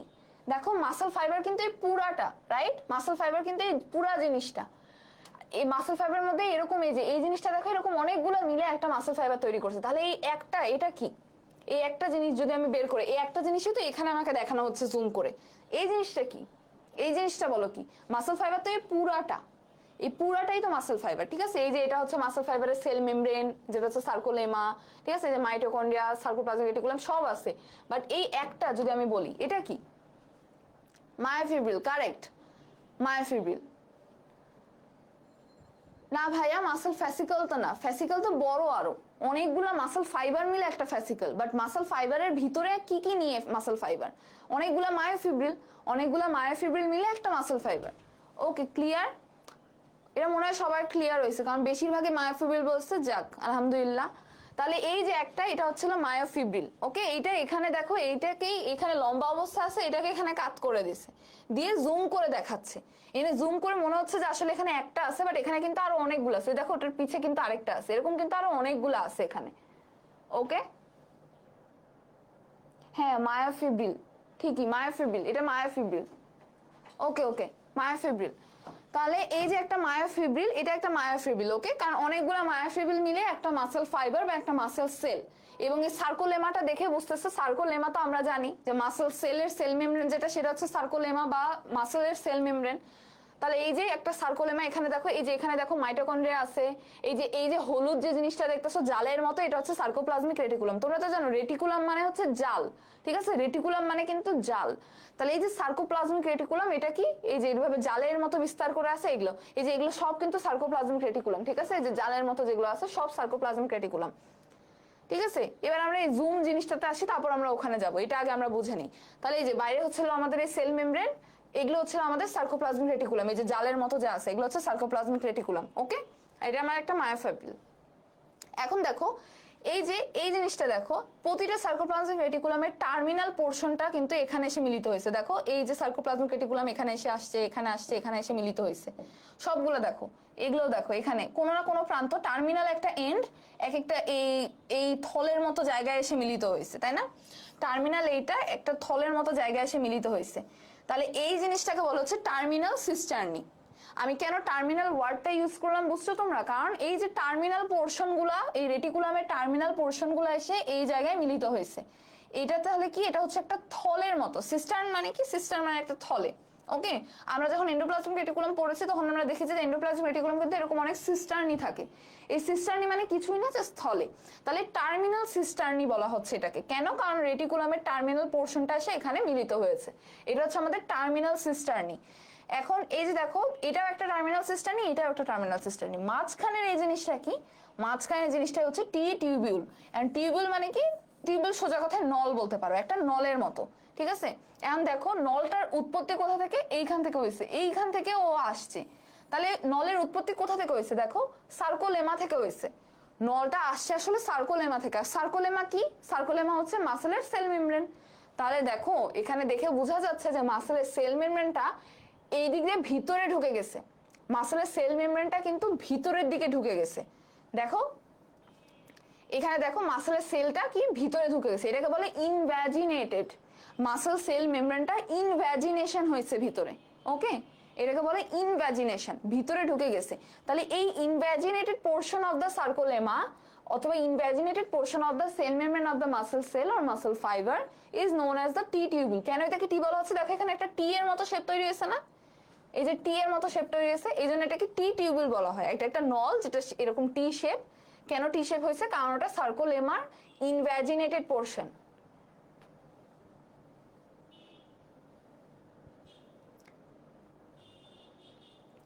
হ্যাঁ, টি টিউবিউলের ফুল ফর্ম হচ্ছে ট্রান্সভার্স টিউবিউল। কেন? কারণ এই যে ট্রান্সভার্স অবস্থায় আছে, দেখছো না? এটাকে তুমি যদি সোজা করে দাও, সোজা করে দেখলে দেখো এই যে এটা হচ্ছে T tubule, transverse tubule, transverse অবস্থায় আছে, এইভাবে আছে, ট্রান্সভার্স অবস্থায় আছে। এটা একটা টি টিউবিউল, এটা একটা টি টিউবিউল, ওকে। তাহলে এটা হচ্ছে আমাদের ট্রান্সভার্স টিউবিউল। এটা আসলে কি? এটা আসলে কিছুই না, এটা হচ্ছে আমাদের এই যে মাসেলের যে সার্কোলেমা যেটা, সেটার ইনভ্যাজিনেটেড পোর্শন, যেটা ভিতরে ঢুকে গিয়েছে, এর জন্য এটাকে ইনভ্যাজিনেটেড পোর্শন বলছে। দুইটা টার্মিনাল সিস্টেমের মাঝখানে এই টি টিউবিউলটা থাকবে। এটা তোমাদের জন্য জানা খুবই খুবই কি পুলুরার মতো, মানে বুঝলাম না ভাইয়া, ইনভ্যাজিনেশনটা আবার বুঝান। ইনভ্যাজিনেশনটা কিছুই না, ইনভ্যাজিনেটেড পোর্শন অফ দ্য সার্কোলেমা, যেটা দুইটা টার্মিনাল সিস্টেমের মাঝখানে আছে, এটাই হচ্ছে টি টিউবিউল বা ট্রান্সভার্স টিউবিউল। ইনভ্যাজিনেটেড এর ওয়ার্ডটা তোমাদের কাছে নতুন হয়তো, বাট এটা মানে কিছু না, এটা মানে ভিতরে ঢুকে যাওয়া। এই যে দেখো সার্কোলেমার এই পার্টটা ভিতরে ঢুকে গিয়েছে, this is the invaginated portion of the sarcolemma, এবং এটাকে বলা হচ্ছে টি টিউবিউল বা ট্রান্সভার্স টিউবিউল। দুইটা টার্মিনাল সিস্টেমের মাঝখানে যে টিউবিউলটা আছে, এটা তোমরা ক্লিয়ার না? এটা তোমরা ক্লিয়ার কিনা? টি টিউবিউলের definition, T tubule or transverse tubule is the invaginated portion of the sarcolemma in between two terminal cisternae is known as T tubule or transverse tubule, ওকে। আর দেখো এই তিনটা মিলায় বলা হচ্ছে ট্রায়াড, এটা হচ্ছে ট্রায়াড। এই যে দুই পাশে দুইটা টার্মিনাল সিস্টেমনি আর মাঝখানে একটা টি টিউবিউল, এই তিনটা মিলায় এটাকে বলা হচ্ছিল ট্রায়াড। এই তিনজন ট্রায়াড। কেন এই ট্রায়াডের ইম্পর্টেন্স কি? মাসল কন্ট্রাকশন পড়তে যেয়ে তোমরা দেখবে এই ট্রায়াডের ইম্পর্টেন্স কি। এবং টার্মিনাল সিস্টেমে একটা ভেরি ভেরি ইম্পর্টেন্ট জিনিস হচ্ছিল যে এখানে ক্যালসিয়াম সঞ্চিত হয়ে থাকে, ক্যালসিয়াম আয়ন যেটা, সে ক্যালসিয়াম আয়ন সঞ্চিত থাকে। And you have no idea যে ক্যালসিয়াম আয়নের মাসল কন্ট্রাকশনে কত বড় ভূমিকা, সব কিন্তু ক্যালসিয়ামই করে, মানে এই ক্যালসিয়াম আয়ন না থাকলে মাসল কন্ট্রাকশন হতো না। আবার এই ক্যালসিয়াম যদি না থাকে বা বেশি থাকে সেটারও কিন্তু সমস্যা আছে, ঠিক আছে। যাই হোক, তাহলে এই ট্রায়াডটা তোমাদের কাছে ক্লিয়ার? ওকে। ও হ্যাঁ হ্যাঁ, ইনভ্যাজিনেশন বুঝাইছিল, হ্যাঁ তোফাল ভাই পড়ানোর সময় প্লুরাল ক্লাসে বুঝিয়েছিলেন। ওকে, তাহলে দেখো এই জিনিসটাকে আমি এখন এখানে সোজা করে দিলাম। তাহলে এই যে দেখো, এটা হচ্ছে আমাদের সার্কোলেমা, এখানে মাইটোকন্ড্রিয়া আছে। এই যে সার্কোলেমার ইনভ্যাজিনেটেড পোর্শন দেখো ভিতরে ঢুকে গেছে, এটা হচ্ছে টি টিউবুল। আর এই দুই পাশে টার্মিনাল সিস্টার্নি। এখানে যদিও টার্মিনাল সিস্টার্নিকে অত ডেফিনিটিভ ভাবে এখানে দেখানো হয় নাই, বাট এই যে এই পার্টটাই কিন্তু আমাদের টার্মিনাল সিস্টার্নি। হ্যাঁ, টি টিউবুলের পাশের এই পার্টটাই টার্মিনাল সিস্টার্নি। এবং দেখো এই টার্মিনাল সিস্টার্নিতে কিন্তু সার্কোপ্লাজমিক রেটিকুলামগুলো টার্মিনাল এন্ড যে সবগুলো মিলিত হয়েছে, তাই না? দেখো এই যে এই পার্টটা টার্মিনাল সিস্টার্নি, এই পার্টটা টার্মিনাল সিস্টার্নি। ওকে, আর এখানে দেখো এই যে এখান থেকে সব এন্ডোপ্লাজমিক রেটিকুলামগুলো ওখানে যে মিলিত হয়েছে। তাহলে এটা কি, এই যে এই পুরো অংশটুকু কিন্তু একটা ট্রায়াড আমাদের। এইটা কি, এটা হচ্ছে ট্রায়াড। এই যে ট্রায়াড অফ দ্য রেটিকুলাম, দেখো এখানে লেখা আছে triad of the reticulum. Okay, triad of the reticulum, triad of the reticulum. তাহলে ক্লিয়ার তোমাদের কাছে? T tubule, sarcoplasmic reticulum, triad of the reticulum সব তোমাদের কাছে ক্লিয়ার কিনা আমাকে একটু জানাও।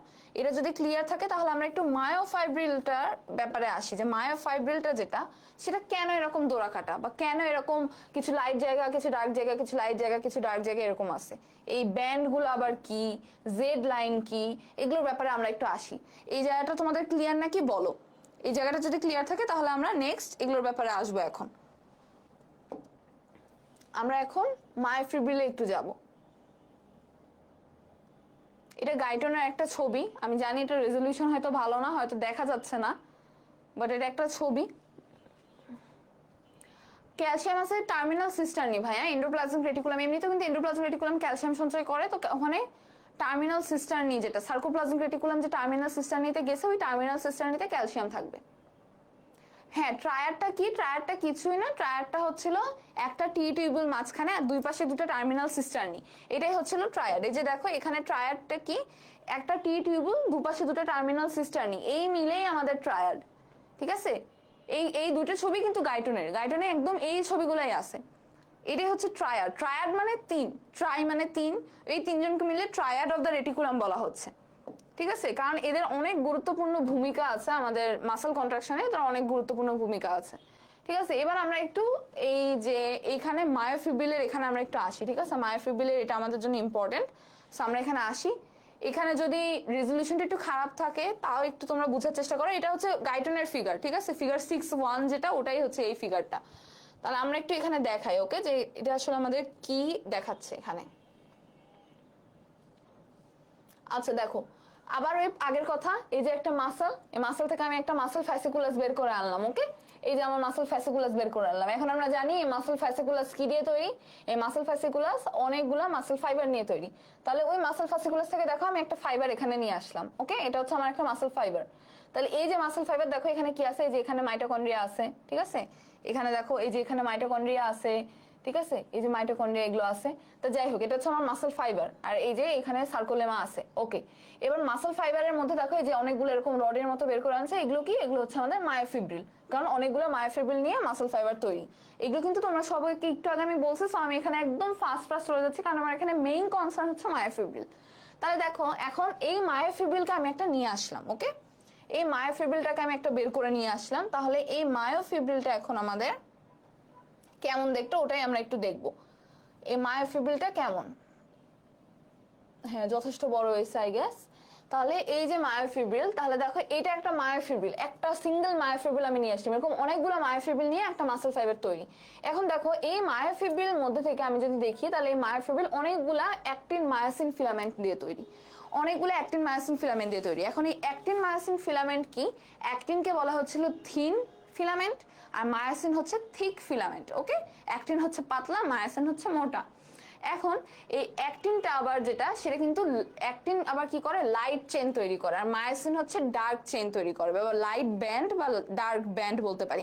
এন্ড ডার্ক ব্যান্ডে শুধু মায়োসিন তৈরি করে তা না, ডার্ক ব্যান্ডের মধ্যে মায়োসিন মানে থিক থিন ফিলামেন্ট দুইটাই থাকে যখন ডার্ক ব্যান্ড থাকে, বাট লাইট ব্যান্ডের ক্ষেত্রে শুধুমাত্র থিন ফিলামেন্টটা থাকবে। এখানে দেখো এই যে এই পার্টটা দেখো যে এখানে এ ব্যান্ড আই ব্যান্ড বলতেছে, ঠিক আছে? তাহলে এই আই ব্যান্ড যেটা সেটা হচ্ছে আমাদের লাইট ব্যান্ড, কারণ এখানে খালি অ্যাক্টিন পোর্শনটা আছে। এই যে এই পোর্শনটা হচ্ছিল আমাদের আই ব্যান্ড, আর এ ব্যান্ড হচ্ছে থিক ব্যান্ড যেটা, যে পোর্শনটা। কারণ কি, কারণ এখানে অ্যাক্টিন আর মায়োসিনের ওভারল্যাপিং পোর্শন যেটা সেটা। এখন এই চিত্রটা দেখো, এটা হচ্ছে আমাদের একটা মায়োসিন, এটা হচ্ছে অ্যাক্টিন, আবার এখানে মায়োসিন আবার অ্যাক্টিন, মানে এটা ইন্টারডিজিটেটিং অবস্থায় থাকে। ধরো এইটা অ্যাক্টিন, তারপরে মায়োসিন, তারপরে আবার অ্যাক্টিন, তারপর মায়োসিন, তারপর আবার অ্যাক্টিন, তারপর আবার মায়োসিন, এভাবে ইন্টারডিজিটেটিং অবস্থায় আছে। হ্যাঁ, এখন অ্যাক্টিন মায়োসিন এই জায়গাটা যেখানে আমি একটু দেখাই, এখানে এই যে এই পোর্শনটা যেটা, এই পোর্শনটা হবে হচ্ছে আমার এ ব্যান্ড। কেন? কারণ এটা হচ্ছে থিক থিন ফিলামেন্ট দুটেই আছে, এটা ডার্ক ব্যান্ড বা এ ব্যান্ড। ওকে, এটা অ্যানাইসোট্রপিক টু লাইট, আর এটা আইসোট্রপিক টু লাইট, ওখান থেকে আসছে আই আর এ। আর এটা ডার্ক ব্যান্ড, কারণ এখানে থিক থিন ফিলামেন্ট দুইটাই আছে, এটা অন্ধকার লাগবে দেখে। আর যেই পাশে জাস্ট অ্যাক্টিন, এই যে দেখো এখানে জাস্ট অ্যাক্টিন ফিলামেন্টটা আছে, এটা হচ্ছে আমাদের আই ব্যান্ড, আর এটা হচ্ছে এ ব্যান্ড। দেখো এখানে দেখাইছে কিন্তু আই ব্যান্ড এ ব্যান্ড এখানে দেখাইছে। তাহলে আই ব্যান্ডটা হচ্ছিল জাস্ট অ্যাক্টিন পোর্শন থাকবে, মানে লাইট চেঞ্জ জাস্ট ওখানে থাকবে, এটা হচ্ছিল আই ব্যান্ড। আর এ ব্যান্ড হচ্ছে থিক আর থিন ফিলামেন্ট দুইটাই থাকবে, এটা হচ্ছিল আমাদের এ ব্যান্ড। ওকে, এটা হচ্ছে আমাদের এ ব্যান্ড। তাহলে a band R I band আমরা দেখলাম, তাই না, যে এ ব্যান্ড কোনটা আর আই ব্যান্ড কোনটা। এখন আমাদের একটা জিনিস লাগবে, সেটা হচ্ছে সার্কোমিয়ার। এখানে আমাদের সার্কোমিয়ার লেখা আছে। ওকে, তোমরা এটা না বুঝতে পারলে আমি এখানে লিখে দিই, এখানে সার্কোমিয়ার লেখা আছে, সার্কোমিয়ার। এখন এটা ভেরি ভেরি ইম্পর্টেন্ট যে সার্কোমিয়ারটা কি। সার্কোমিয়ার হচ্ছিল ফাংশনাল ইউনিট অফ দ্য মায়োফিব্রিল, অথবা functional unit of the muscle বলতে পারো। ফাংশনাল ইউনিট কি, ওই যে সবচেয়ে ক্ষুদ্রতম যে এককটা কাজ করার জন্য ফুল জিনিসটা কাজ করছে, এটাই হচ্ছে ফাংশনাল ইউনিট। যেমন লাংয়ের ক্ষেত্রে ফাংশনাল ইউনিট কি, অ্যালভিওলাস, কারণ এই অ্যালভিওলাসটার মধ্যে গ্যাস যায়, গ্যাস এক্সচেঞ্জ করে, যার কারণে আমাদের লাংটা কাজ করছে। ঠিক তেমনি মাসেলের ক্ষেত্রে সার্কোমিয়ারটা যেটা, এই সার্কোমিয়ারটা হচ্ছে মাসেলের ক্ষেত্রে আমাদের ফাংশনাল ইউনিট, কারণ এই ক্ষুদ্রতর পোর্শনটাই আলটিমেটলি কন্ট্রাক্ট আর রিল্যাক্সেশনের সময় কিন্তু ছোট হয় বড় হয়, ছোট হয় বড় হয়। মানে বড় হয় বলতে কি, কন্ট্রাক্ট যখন হয় তখন ছোট হয়ে যায়, আর বড় বলতে যখন ওটা আগের অবস্থা আবার চলে আসে, কন্ট্রাক্ট যখন রিল্যাক্স হয় আগের অবস্থায় চলে আসে। সো এই সার্কোমিয়ারটা হচ্ছিল এই ফাংশনাল ইউনিট অফ দ্য মায়োফিব্রিল, অথবা functional unit of the muscle বলতে পারো, কারণ এই কন্ট্রাকশন রিল্যাক্সনের সময় সার্কোমিয়ারটাই ছোট বড় হচ্ছে। এখন এই সার্কোমিয়ারের এখানে দেখো, সার্কোমিয়ারের যখন সংজ্ঞা ধরবে তখন তোমাকে বলতে হবে যে sarcomere is the portion of the myofibril in between two successive Z discs, এটাকেই বলা হচ্ছে সার্কোমিয়ার। তাহলে what is sarcomere? It is the portion of the myofibril in between two successive Z discs, অথবা দুইটা পরপর জেড ডিস্কের মাঝখানের যে পোর্শন সেটা মায়োফিব্রিল। এখন তুমি জিজ্ঞেস করবে, আপু জেড ডিস্ক কি? তাহলে জেড ডিস্ক কিছুই না, জেড ডিস্ক যেটা, জেড ডিস্ক হচ্ছিল অ্যাক্টিনের প্রান্তগুলোকে ধরে রেখেছে যে ডিস্কটা, সেটাই হচ্ছে জেড ডিস্ক। অ্যাক্টিনের প্রান্তগুলোকে মানে টার্মিনাল এন্ডগুলোকে ধরে রাখছে। যেমন দেখো এই যে এইখানে একটা জেড, এইখানে একটা জেড, এখানে একটা জেড, এখানে একটা জেড, এখানে একটা জেড, দেখো এরা জেড এর মতো হয়ে আছে না, এরকম হয়ে আছে, এটা কিন্তু জেড, তাই না? তাই দেখো এই যে এইখানে এটা একটা অ্যাক্টিন ফিলামেন্ট, তারপর আবার এইখানে এটা একটা অ্যাক্টিন ফিলামেন্ট, এইখানে একটা অ্যাক্টিন ফিলামেন্ট, এইখানে একটা অ্যাক্টিন ফিলামেন্ট, এইখানে একটা অ্যাক্টিন ফিলামেন্ট, ঠিক আছে? এই সাইডেও আছে অ্যাক্টিন ফিলামেন্ট, মানে অ্যাক্টিন ফিলামেন্ট গুলাকে একসাথে করে রাখছে।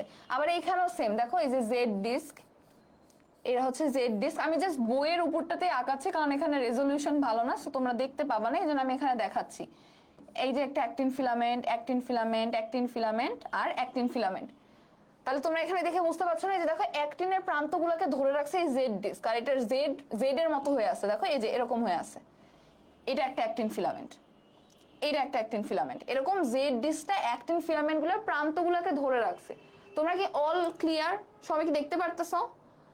ছবি দেখা যাচ্ছে তো? তাহলে এই যে এটা হচ্ছে আমাদের অ্যাক্টিন ফিলামেন্ট। অ্যাক্টিন ফিলামেন্টের এই পোর্শন, টার্মিনাল পোর্শনগুলোকে জেড ডিস্ক এভাবে ধরে রেখেছে। তাহলে এই যে একটা জেড ডিস্ক, একটা জেড ডিস্ক, এই দুইটা জেড ডিস্কের মাঝখানের এই অংশটাকেই বলা হচ্ছে আমার সার্কোমিয়ার। তাহলে দিস ইজ, এই পুরো জিনিসটাই আমাদের সার্কোমিয়ার। ওকে, তাহলে two successive Z disc, successive মানে কি পরপর দুইটা জেড ডিস্কের মাঝখানের পোর্শনটাকেই বলা হচ্ছে আমাদের সার্কোমিয়ার। ওকে, ব্যান্ড আর ডিস্ক আলাদা বলতে হ্যাঁ আলাদাই বলা যায়, ব্যান্ড আর ডিস্ক আলাদাই বলা যায়। তো এটার মধ্যে অ্যাকচুয়ালি কি ডিফারেন্স এটা আমি আসলে ঠিক জানি না, ব্যান্ড আর disc, but A band I band বলে, বা ডার্ক ব্যান্ড লাইট ব্যান্ড বলে, আর জেডটাকে ডিস্কই বলে সবসময়, বুঝছো? এই জন্য ওটাকে আমি জেড ডিস্ক হলেই জানি। অ্যাকচুয়ালি কেন ডিস্ক বলে আমি আসলে এটা জানি না। তোমরা যদি এটা জানো তাহলে আমাকে জানাও, ঠিক আছে? তোমাদের কাছ থেকেও আমি শিখবো, আমার কাছ থেকেও তোমরা শিখবা। জেড ডিস্ক কেন বলে এটা তোমরা যদি জানতে পারো আমাকে জানাও, বা এখনই যদি তোমরা দেখো, এখনই তোমরা সার্চ দিয়ে দেখতে পারো যে কেন জেড ডিস্ক বলে, তাহলে আমাকে তোমরা হচ্ছিল এখানে কমেন্ট করতে পারো যে জেড ডিস্ক বলে আপু এই কারণে, ঠিক আছে? তাহলে সবাই জানলো, আমিও জানলাম, কারণ আমি এটাকে জেড ডিস্কই বলি, কখনো জেড ব্যান্ড বলি না। হয়তো জেড ব্যান্ড বলাও যাবে, বাট ব্যান্ড মানে কি, এই যে এক একটা ব্যান্ড দেখো, আই ব্যান্ড, যে এই ব্যান্ড, এরকম ব্যান্ড পোর্শন, এক একটা ব্যান্ড মানে কি, হাতে রাবার ব্যান্ড দেখছো না, রাবার ব্যান্ড দেখছো, রাবার ব্যান্ডের এরকম একটা পোর্শন, ওরা হচ্ছিল এরকম ব্যান্ড, এই জন্য হয়তো এটাকে ব্যান্ড বলা হয়েছে। যাই হোক, আর এই যে মাঝখানে মাঝখানে এটা হচ্ছিল আমাদের কি, এটা হচ্ছিল আমাদের মায়োসিন, ঠিক আছে? এই হচ্ছিল আমাদের মায়োসিন। তাহলে এইখানে মায়োসিনটা আমরা একটু আরেকটা কালি দিয়ে দেখি, আর যেহেতু এটা একটু মোটা তাই আমি এটা মোটা দেই, ঠিক আছে? এখানে আমি এরকম করে দিয়ে দেই, এটা হচ্ছে আমাদের মায়োসিন। ওকে, মায়োসিন আসলে এরকম লাগে না দেখতে, বাট আমি যেহেতু মায়োসিনকে মোটা বলছি আমরা, আর অ্যাক্টিন তো চিকন, এই জন্য আমি মায়োসিনকে একটু মোটা কালি দিয়ে আঁকালাম। ওকে, তাহলে দেখো এগুলো হচ্ছিল মায়োসিন, মাঝখানে এগুলো হচ্ছিল অ্যাক্টিন। এরা কি ইন্টারডিজিটেটিং অবস্থায় আছে, ইন্টারডিজিটেটিং, একটার পর আরেকটা আছে, অ্যাক্টিন মায়োসিন এভাবে আছে। সো এরকম ইন্টারডিজিটেটিং থাকা আমরা দেখলাম যে a band R I band, বা ডার্ক ব্যান্ড আর লাইট ব্যান্ড, এরাও কিন্তু এরকম পাশাপাশি আছে, ঠিক আছে? এই যে এরকম ডার্ক আর লাইট ব্যান্ড এরকম পাশাপাশি থাকার কারণে এখানে একটা দোরা কাটা তৈরি হয়েছে। সাপোজ ধরো যে এইখানে একটা ডার্ক ব্যান্ড আছে, ওকে, এখানে একটা ডার্ক ব্যান্ড আছে, তারপর এখানে কিছু নেই, তারপর আবার এখানে একটা ডার্ক ব্যান্ড আছে, ঠিক আছে? ডার্ক ব্যান্ড, তারপর এখানে ধরো লাইট ব্যান্ড, আবার ডার্ক ব্যান্ড, আবার লাইট ব্যান্ড, আবার ডার্ক ব্যান্ড, আবার লাইট ব্যান্ড, আবার ডার্ক ব্যান্ড, আবার লাইট ব্যান্ড, আবার ডার্ক ব্যান্ড, এরকম করে দেখা একটা দোরা কাটা তৈরি হচ্ছে না? তাহলে স্কেলিটাল মাসলকে এই জন্যই কিন্তু দোরা কাটা পেশি বলা হয়। স্কেলিটাল মাসলকে কি বলা হয়? দোরা কাটা পেশি, তাই না? দাগ কাটা বা দোরা কাটা পেশি বলে না? এই কারণেই বলে কিন্তু, কারণ ওখানে দেখো এরকম ডার্ক ব্যান্ড, লাইট ব্যান্ড এরকম পরপর থাকতেছে আর কি। তো এরকম ডার্ক ব্যান্ড আর ডার্ক এরিয়া আর লাইট এরিয়া এরকম পরপর থাকার কারণে এখানে একটা সাদা কালো এরকম স্ট্রায়াশন বা দোরা কাটা তৈরি হয়েছে। এই জন্য কিন্তু স্কেলিটাল মাসল যেটা, সেটাকে মানে ঐচ্ছিক পেশি কিন্তু দোরা কাটা পেশি, বা এটাকে কিন্তু স্ট্রায়াটেড মাসলও বলা হয় ইংলিশে, ঠিক আছে? তাহলে এটাকে কিন্তু স্ট্রায়াটেড মাসলও বলা হয়ে থাকে। ওকে, ক্লিয়ার সবার কাছে? এতটুকু পর্যন্ত সবার ক্লিয়ার কিনা? এই যে এতদূর পর্যন্ত আমাদের ক্লিয়ার কিনা? থিক আর থিন ফিলামেন্ট এগুলো আমাদের ক্লিয়ার কিনা? থিক থিন ফিলামেন্ট, তারপর I band, A band, Z disc, sarcomere, এগুলো তোমাদের কাছে ক্লিয়ার কিনা আমাকে একটু জানাও। এটা কিন্তু আমরা এতক্ষণ কি পড়লাম, এটা মায়োফিব্রিলের মধ্যে, মায়োফিব্রিল, একটা মায়োফিব্রিলকে নিয়ে এসে আমরা অ্যাক্টিন মায়োসিন কিভাবে এখানে থাকতেছে ওটাই আমরা দেখলাম। আর এখানে ক্রস সেকশন দেখানো হয়েছে, বুঝছো? যেমন এই জায়গাটা থেকে কেটে তুমি যদি আনো তাহলে দেখবা যে এখানে অ্যাক্টিনও আছে, মায়োসিনও আছে। আবার এই পোর্শনটা থেকে আনলে দেখবা যে শুধু মায়োসিন মলিকুল এখানে আছে, ঠিক আছে? এরকম করে ক্রস সেকশন দেখানো হয়েছে এখানে। তারপর এখানে একটা জিনিস দেখো যে অ্যাক্টিনটা কি দিয়ে তৈরি, অনেকগুলো জি অ্যাক্টিন মলিকিউল মিলে একটা এফ অ্যাক্টিন ফিলামেন্ট তৈরি করে। এরকম দুইটা এফ অ্যাক্টিন ফিলামেন্ট একে অপরের সাথে ইন্টারটুয়াইন করে বা একে অপরের সাথে প্যাঁচায় একটা অ্যাক্টিন ফিলামেন্ট তৈরি করে, ঠিক আছে? তাহলে অনেকগুলো G actin molecule F actin filament তৈরি করে। ধরো এখানে অনেকগুলো এরকম কি আছে, জি অ্যাক্টিন মলিকিউল আছে, ঠিক আছে? এরকম জি অ্যাক্টিন মলিকিউল, তখন এই যে জি অ্যাক্টিন মলিকিউলগুলো এরকম একটা এফ অ্যাক্টিন ফিলামেন্ট তৈরি করে। এরকম দুইটা এফ অ্যাক্টিন ফিলামেন্ট মিলে এরকম একটা আমাদের অ্যাক্টিন ফিলামেন্ট হবে, অ্যাকচুয়াল একটা অ্যাক্টিন ফিলামেন্ট হবে। ওকে, না ভাইয়া ব্যান্ড সার্কোমিয়ার না। আমি একটু আগে সার্কোমিয়ার কি বললাম, দুইটা জেড ডিস্কের মাঝখানের পোর্শনটাকেই সার্কোমিয়ার বলে। ব্যান্ড আলাদা, ব্যান্ড হচ্ছে এ ব্যান্ড যেটা, সেটা হচ্ছে ডার্ক ব্যান্ড। ওখানে কেন ডার্ক? কারণ এখানে থিক থিন দুইটা ফিলামেন্টই থাকে। বাট আই ব্যান্ডটা লাইট, কারণ এখানে মানে লাইট বলা হচ্ছে কারণ হচ্ছে এরা, যদি তুমি যখন মাইক্রোস্কোপের নিচে দেখবা তখন দেখবা যে এরকম একটা পোর্শন ডার্ক আর একটা পোর্শন লাইট, একটা পোর্শন ডার্ক আর একটা পোর্শন লাইট, ওই জন্য ডার্ক ব্যান্ড আর লাইট ব্যান্ড বলা হচ্ছে।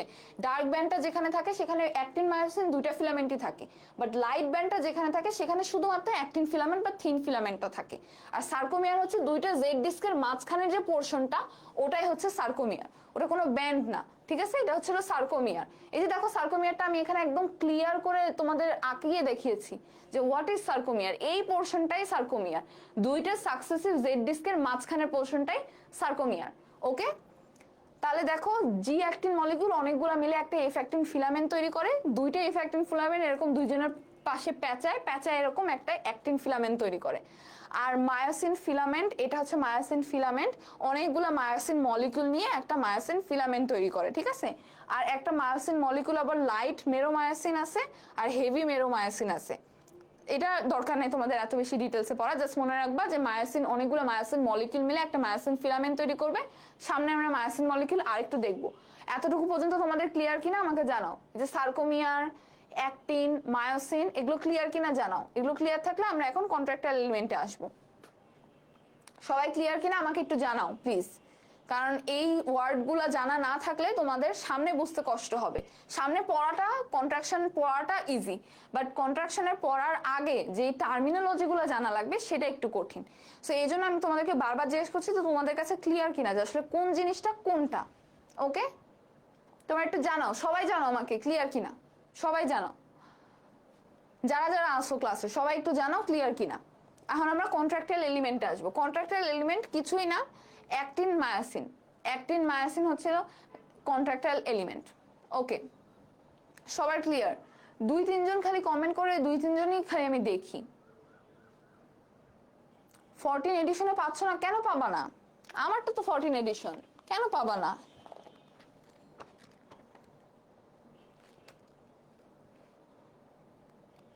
চ্যাপ্টার 6 দেখো, চ্যাপ্টার 6-এ দেখো।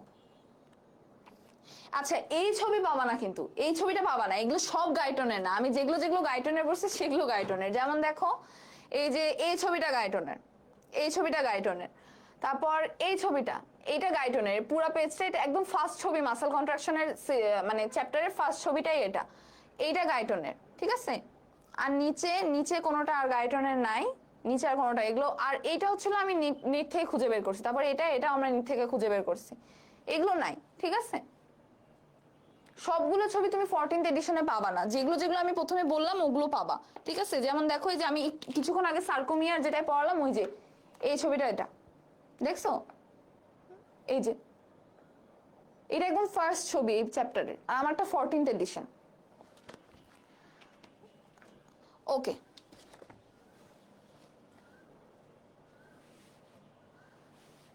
সেম না পেক, আচ্ছা ছবিগুলো থাকলেই হলো, না থাকলে আমি দিয়ে দিবনি, কোনো সমস্যা নাই, ছবিগুলো দিয়ে দিবনি।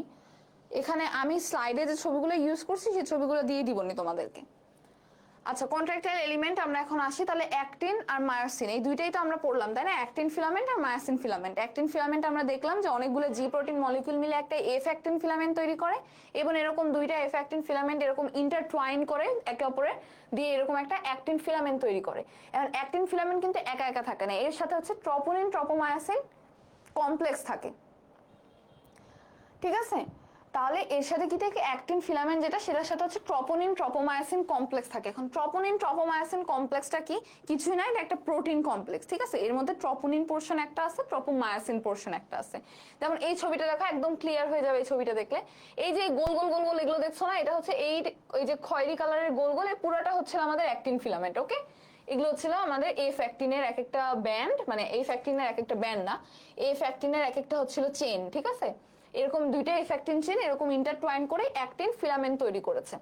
এবারে অ্যাক্টিন ফিলামেন্ট দেখো, এখানে ট্রপোনিন আছে। ট্রপোনিন দেখো, এই যে এই জিনিসটা দেখো, ট্রপোনিন দেখাইছে, যে এই যে সবুজ কালারের হলুদ কালারের একটা জিনিস, এটা ট্রপোনিন। আর ট্রপোমায়োসিনটা কি? এই যে দেখো এখানে নীল কালারের একটা চেনের মতো জিনিস আছে না, এই যে নীল কালারের চেনের মতো জিনিস, যেটা হচ্ছিল আমার অ্যাক্টিনের সাথে এইভাবে লেগে আছে, সুন্দর করে অ্যাক্টিনের সাথে লেগে আছে, এইটা হচ্ছিল আমাদের ট্রপোমায়োসিন কমপ্লেক্স। ওকে, তাহলে ট্রপোনিন কোনটা, ট্রপোমায়োসিন কমপ্লেক্স কোনটা, এটা তোমরা দেখে নাও একটু ছবিতে, এই ছবিটাতে দেখে নাও যে কোনটা ট্রপোনিন আর কোনটা ট্রপোমায়োসিন। এখন এই ট্রপোনিন যেটা, সেখানে দেখো এখানে কিন্তু তিনটা চিহ্ন দেওয়া আছে, 1 2 3 তিনটা চিহ্ন দেওয়া আছে। কেন? কারণ এই ট্রপোনিন যেটা, তার মধ্যে 3টা পার্ট আছে, একটা troponin T, troponin I, troponin C, এই 3টা পার্ট আছে ট্রপোনিনের মধ্যে। তাহলে ট্রপোনিনের মধ্যে কয়টা পার্ট আছে? 3টা পার্ট আছে। কি কি? Troponin T, troponin I, troponin C. এখন ট্রপোনিন টি যেটা, এটা কি করে, এটা হচ্ছে ট্রপোমায়োসিনের সাথে লেগে থাকে, ট্রপোনিন টি যেটা। তাহলে ট্রপোনিন টি, টি থেকে মনে রাখবে টি ট্রপোমায়োসিন, তাহলে ট্রপোনিন টিটা ট্রপোমায়োসিনের সাথে লেগে থাকবে। ট্রপোনিন আই যেটা সেটা অ্যাক্টিনের সাথে লেগে থাকবে। আর ট্রপোনিন সি যেটা সেটার মেইন কাজ হচ্ছে ক্যালসিয়ামের সাথে বাইন্ড করা। ট্রপোনিন সি এর মেইন কাজ ক্যালসিয়ামের সাথে বাইন্ড করা। তাহলে এখন ট্রপোনিন আই যেটা সেটা হচ্ছিল, ধরো এখানে তিনটা এরকম প্রোটিন আছে, তিনটা প্রোটিন আছে এরকম, ওকে? তাহলে ধরো এখানে তিনটা প্রোটিন আছে, তাহলে এটা হচ্ছে ট্রপোনিন টি, এটা ট্রপোনিন আই, এটা ট্রপোনিন সি। এই একটা জিনিসটাকে আমি এখানে দেখাচ্ছি বড় করে, ওকে? তাহলে এখানে এরকম তিনটা প্রোটিন থাকে, তাহলে সিটার কাজ হচ্ছে ক্যালসিয়ামের সাথে যুক্ত হওয়া, সি এর কাজ হচ্ছে ক্যালসিয়ামের সাথে বাইন্ড করে, টি এর কাজ হচ্ছে ট্রপোমায়োসিনের সাথে বাইন্ড করে থাকে, ট্রপোমায়োসিনের সাথে বাইন্ড করে থাকে। আর আই হচ্ছে অ্যাক্টিনের সাথে বাইন্ড করে থাকে, আই অ্যাক্টিনের সাথে বাইন্ড করে থাকে। তাহলে আই টি সি ট্রপোনিনের এই তিনটা পার্ট তিনটা জিনিসের সাথে বাইন্ড করে থাকে। আর ট্রপোমায়োসিন তো দেখতেই পাচ্ছ নীল কালারের যে চেনের মতো অংশটা, যেটা আমার অ্যাক্টিনের সাথেও প্যাচায় প্যাচায় আছে। আর এই যে নিচে দেখো এখানে একটা মায়োসিন মলিকুল, একটা মায়োসিন মলিকুল দেখানো হয়েছে। এই পুরাটা হচ্ছে টেল, আর এই অংশটাকে বলা হচ্ছিল হেড। ঠিক আছে, এই অংশটা হচ্ছে হেড মায়োসিনের, আর এটা হচ্ছিল টেল। আর মায়োসিনটা কি, মায়োসিন ফিলামেন্ট যেটা, এটা হচ্ছে polypeptide chain, okay? Polypeptide chain. তাহলে এটা হচ্ছে হেড আর এটা হচ্ছে আমাদের টেল। এটা একটা মায়োসিন মলিকুল, এরকম অনেকগুলো মায়োসিন মলিকুল নিয়ে এই মায়োসিন পুরো ফিলামেন্টটা তৈরি। আর এই দেখো এই যে এই জিনিসগুলো কি, এই জিনিসগুলো হচ্ছে সব হেড। আর এই হেডটা দেখো, এই হেডটা কিভাবে বাইরে বের হয়ে আসে দেখতেছো? এই হেডটা কিন্তু মায়োসিন ফিলামেন্ট থেকে বাইরে বের হয়ে আসে, মায়োসিন ফিলামেন্টের একটা অংশ দিয়ে কিন্তু বাইরে বের হয়ে আসে। তাহলে এই যে এভাবে বাইরে বের হয়ে আসে, প্রোট্রুড করে আসে, এইটার একটা ইম্পর্টেন্স আছে। সেটা ইম্পর্টেন্স কি, এই যে দেখো উপরে তো অ্যাক্টিন আছে, নিচে মায়োসিন আছে, এই অ্যাক্টিনের সাথে এই হেডটা বাইন্ড করে একটা নির্দিষ্ট জায়গায় অ্যাক্টিন মলিকুলের। ওই নির্দিষ্ট জায়গাটা যেটা আছে যেখানে অ্যাক্টিন মলিকুলটা বাইন্ড করে, সেটাকে বলা হয় মায়োসিন বাইন্ডিং সাইট। কেন মায়োসিন বাইন্ডিং সাইট? কারণ অ্যাক্টিনের ওই পোর্শনটার সাথে মায়োসিনের হেড যে বাইন্ড করে, এই জন্য এটাকে মায়োসিন বাইন্ডিং সাইট বলা হয়ে থাকে। এই মায়োসিন বাইন্ডিং সাইটে যে মায়োসিনের হেড যেটা সেটা লাগে, লাগার পরে আলটিমেটলি কিন্তু এখানে এরকম কন্ট্রাকশন হয়। ঠিক আছে, পাওয়ার স্ট্রোক বলে, আমি সামনে আসবো পাওয়ার স্ট্রোক কাকে বলে। তাহলে এইটা হচ্ছে মায়োসিন বাইন্ডিং সাইট থাকে। আর অ্যাক্টিনের যে পোর্শনটা মায়োসিন বাইন্ডিং সাইট সেটাকে বলা হচ্ছিল অ্যাক্টিভ সাইট, ওকে? তাহলে এই অ্যাক্টিভ সাইটটাতে যে আলটিমেটলি বাইন্ড করে, ওই অ্যাক্টিভ সাইটটা এখন তো মনে হতে পারে যে আপু ওই অ্যাক্টিভ সাইটে যে যদি মায়োসিন নর্মাল অবস্থা বাইন্ড করে তাহলেও তো কন্ট্রাকশন হবে। নর্মাল অবস্থায় এটা বাইন্ড করে না, একমাত্র কন্ট্রাকশন শুরু হওয়ার পরে এটা বাইন্ড করতে পারে। সেটার কারণ কি? কারণ হচ্ছিল এই যে ট্রপোমায়োসিন যেটা আছে, এই ট্রপোমায়োসিনটা অ্যাক্টিনের সাথে এমন ভাবে থাকে যে অ্যাক্টিনের যে ওই অ্যাক্টিভ সাইট যেটা আছে বা মায়োসিন বাইন্ডিং সাইট যেটা আছে সেটাকে ট্রপোমায়োসিন কভার করে রাখে। ঠিক আছে, ট্রপোমায়োসিন ওই পোর্শনটাকে কভার করে রাখে যাতে মায়োসিনের হেড যে ওই পোর্শনটার সাথে বাইন্ড না করতে পারে। এখন বাইন্ড করলেই তো যেহেতু কন্ট্রাকশন শুরু হবে, এর জন্য যাতে বাইন্ড না করতে পারে। যখন কন্ট্রাকশনের ফুল প্রসেসটা শুরু হয়ে যায় তখন ওই অ্যাক্টিন মায়োসিনের যে অ্যাক্টিভ সাইটটা আছে ওখান থেকে ট্রপোমায়োসিনটা সরে যায়। ট্রপোমায়োসিন ওই জায়গাটাকে আর কভার করে রাখে না, ও সরে যায়। যখনই সরে যায় তখনই যে মায়োসিন ওখানে বাইন্ড করে এবং ওখানে তখন কন্ট্রাকশন হবে। ঠিক আছে, এই হচ্ছিল আমাদের কন্ট্রাক্টর এলিমেন্ট গুলা। সবাই ক্লিয়ার কিনা কন্ট্রাক্টর এলিমেন্ট আমাকে একটু জানাও। ট্রপোনিন কি, ট্রপোমায়োসিন কি, অ্যাক্টিন মায়োসিন তো আগেই বলছিলাম, ট্রপোনিন ট্রপোমায়োসিনটা কি এটা তোমরা ক্লিয়ার কিনা আমাকে একটু জানাও। সবাই ক্লিয়ার কিনা আমাকে জানাও, সবাই রেসপন্স করবা, ক্লিয়ার কিনা আমাকে জানাও। ক্লিয়ার কিনা আমাকে সবাই জানাও প্লিজ। সবাই ক্লিয়ার কিনা আমাকে একটু জানাও প্লিজ। সবাই জানাবা ক্লিয়ার কিনা। সব নোট আছে তাই বেঁচে গেছে, এখন নোট দেখে পড়তেছে। আচ্ছা ঠিক আছে, নোট দেখে পড়ো, কিন্তু পরে অবশ্যই বইটা রিভিশন দিবা, মানে বইটা একবার রিডিং দিবা, ঠিক আছে? কারণ আমি একটা হোমওয়ার্ক দিব, সেই হোমওয়ার্কটা বই থেকে বের করে পড়তে হবে তোমাদের। ওকে, সবার ক্লিয়ার এই পর্যন্ত? তাহলে আমি এখন নিউরোমাস্কুলার জাংশন এই জিনিসটাতে আসবো। ওকে, নিউরোমাস্কুলার জাংশনটা কি সেখানে আমরা আসবো। What is neuromuscular junction? Okay, তোমরা দুই তিনজন বাদে আর কেউ কমেন্ট করতেছো না, তাহলে আমি বুঝবো কেমনে বলো তো মেজরিটি মানুষজন বুঝছে নাকি? আমার তো বোঝা লাগবে মেজরিটি মানুষজন বুঝতেছে কিনা। খালি দুই তিনজন যারা আসো তাদের কমেন্ট দেখলে তো আমার হবে না, আমার তো সবারটা বোঝা লাগবে, তাই না? তাহলে তোমরা একটু সবাই কমেন্ট করো প্লিজ, সবাই একটু বলো তোমরা বুঝতেছো কি বুঝতেছো না, ঠিক আছে? আচ্ছা, আমি এবার তাহলে নিউরোমাস্কুলার জাংশনে আসি। তা নিউরোমাস্কুলার জাংশন, দেখো নাম থেকে বোঝা যাচ্ছে জাংশন মানে কি একটা সংযোগ স্থল, ঠিক আছে। নিউরোমাস্কুলার জাংশন মানে কি, মানে একটা নিউরন আর একটা মাসেলের মধ্যে যে সংযোগ সেটা কি বলা হচ্ছে নিউরোমাস্কুলার জাংশন। তাহলে দেখো এই যে আমরা একটা নিউরন যদি এখানে একটু আঁকাই, হ্যাঁ আমরা একটা নিউরন এখানে একটু আঁকাই, আচ্ছা ঠিক আছে, এটা হচ্ছে আমাদের সেল বডি, নিসেল দানা, এখানে ধরো একটু ডেনড্রাইট আছে, এখানে ডেনড্রাইট আছে, এখানে ডেনড্রাইট আছে, ডেনড্রাইট, এখানে ডেনড্রাইট না, এখানে ডেনড্রাইট আছে, এখানে ডেনড্রাইট। তারপর ধরো এই যে আমাদের